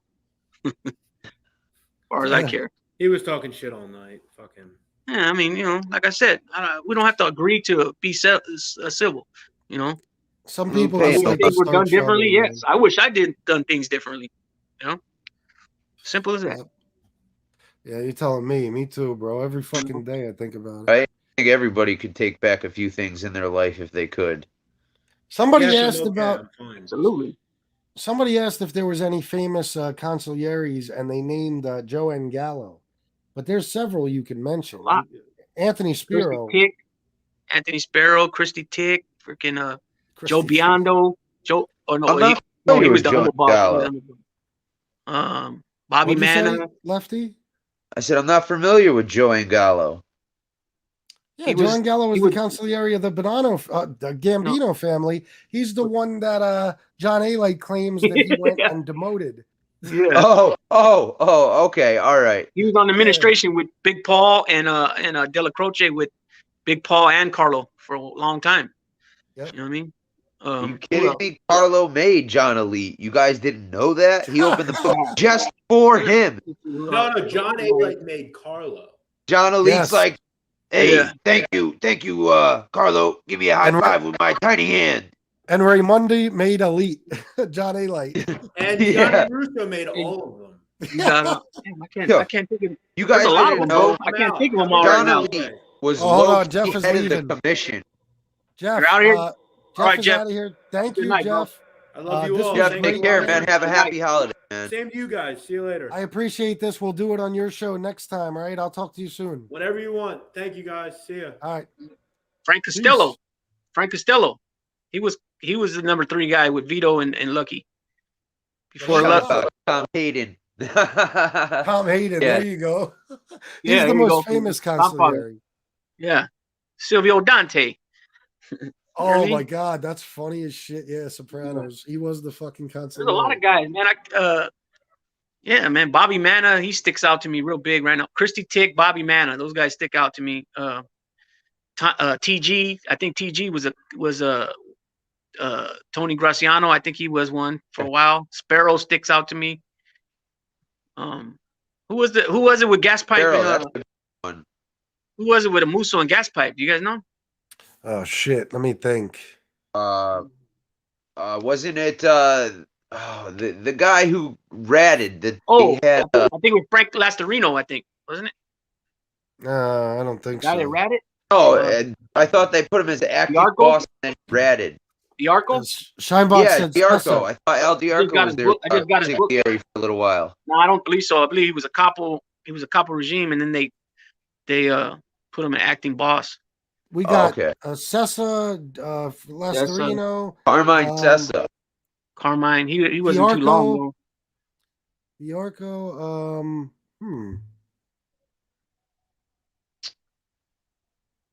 I mean, there's been so many guys, especially after the 80s, so many guys at the acting. Jojo Carrazzo was another one. That was later. Yeah. The main ones is Sparrow, Joanne Gallo. The other ones that I said, now I can't even remember those. Oh, Christy Tick, Bobby Manna, Fat Tony, he was one too for a while. But I think the biggest one's got to be Frank Costello, in my book, I believe. That dude was brilliant. Oh yeah, we got this guy, Shock Humpty. There you go. That's who it really muted. is. I think you're muted. Ah, what? I was muted. There you go. No, you're not. Well, yeah, I didn't hear nothing. Yeah, I was though. What'd you do? I was. Nothing. Highlight popped on for a second, man. Sonny, I believe. Hey, you guys think? I think Sonny Francis. I believe he was underboss on a couple of different occasions. I think he was the underboss in the late '60s, and I think he was again in the '90s. Francis. Yeah. Dude, in my opinion, Sonny Francis is hands down the definition of a mobster and a gangster. Oh, without a doubt. You know. What do you guys believe that he would have been boss if he didn't go to jail back in 1970? Because remember, Joe Colombo got killed. I don't see why not, unless he didn't want to take it. It was Frank Lastarino. Yeah, that dude's pretty vicious too, from my understanding. Jimmy knows him personally. Jimmy knows him. The older I get, the more shit I forget. What'd you say? Jimmy knows him personally. Who? Lastarino. Oh yeah, Mo. He knows him. Jimmy knows a lot of people. Yeah, he knows him from the joint, and he knows him, I believe, from Brooklyn too. But for sure, the pin. Let me see. I just Google it right now. See what it comes up with. Shout out to Jimmy. Everyone go like his channel and subscribe. Yeah, and everyone, please subscribe to the Sit Down with Jeff Nadu. So these are the names that popped. These are the 10 names that popped up. Mike Miranda, which is Genovese. Joanne Gallo, Dominic Cirillo, which is another Genovese, I believe. Lario Zanino, Anthony Graciano, which I said, Christy Finari, which I said, Anthony Sparrow, which I said, and Joe DiNapoli. I said him too. Well, actually, I didn't say him. I was gonna say him. So those are the most notable ones it has here. So we got all them guys except for Dominic Cirillo, Miranda, and Zanino. Yeah, so we did pretty good, you know. Yeah.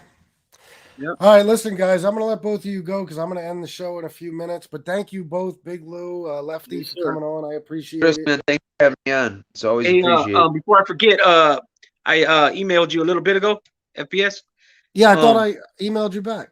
Oh, did you? Okay, I haven't checked. Okay. Yeah, I did. Well, then there it is there. Okay. All right, guys. All right, guys. Have a happy holiday. Everyone in the chat, have a happy, wonderful time with your family. You guys want to sing real quick before we go? Big Lou, always a pleasure, man. Hey, let's sing a song real quick before we go. Christmas song. Ready? Fuck that. No, I'm playing. Hey, I got to earn my 125. You're going to send me shit. Yeah. No, I'm playing. All right, fellas. Good night. Thanks for bringing me on. All right, man. All right. Take care, guys. Salute, fellas. Yep. Everybody in the chats as well. Yep. Peace, guys.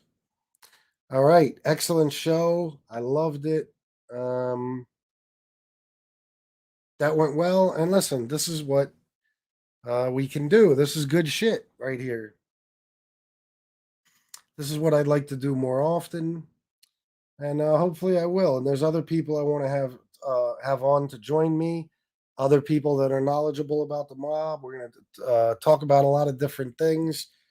Whatever topics I can come up with. But I'll tell you what, sometimes the best way to do it is just like this. Just start the show and just start talking about the mob. And you go from one guy to another, one family to another, and it turns into a good discussion. And Mark Chopper Reed, thank you so much for this, bro. You made my night. That helps me a lot. And I appreciate you doing that. You have no idea. That's very, very generous of you. So thank you again for that. That's an amazing super chat. It's the biggest super chat I ever got. So thanks again. And thank you to all you guys. Anybody else who sent a super chat, everybody that's in here, just for being here. Please hit the like button, everybody. This was a good show. I deserve it. 144 people still here. So please hit the like button. Thank you, Mark Chopper Reed. I appreciate that. Thanks for everybody who's sending compliments. I love you guys. Thanks for being here with us and joining the discussion. And I'm going to get going for the night, but I'll see you guys tomorrow at some point, I'm sure. Until then, I love you all. Salute.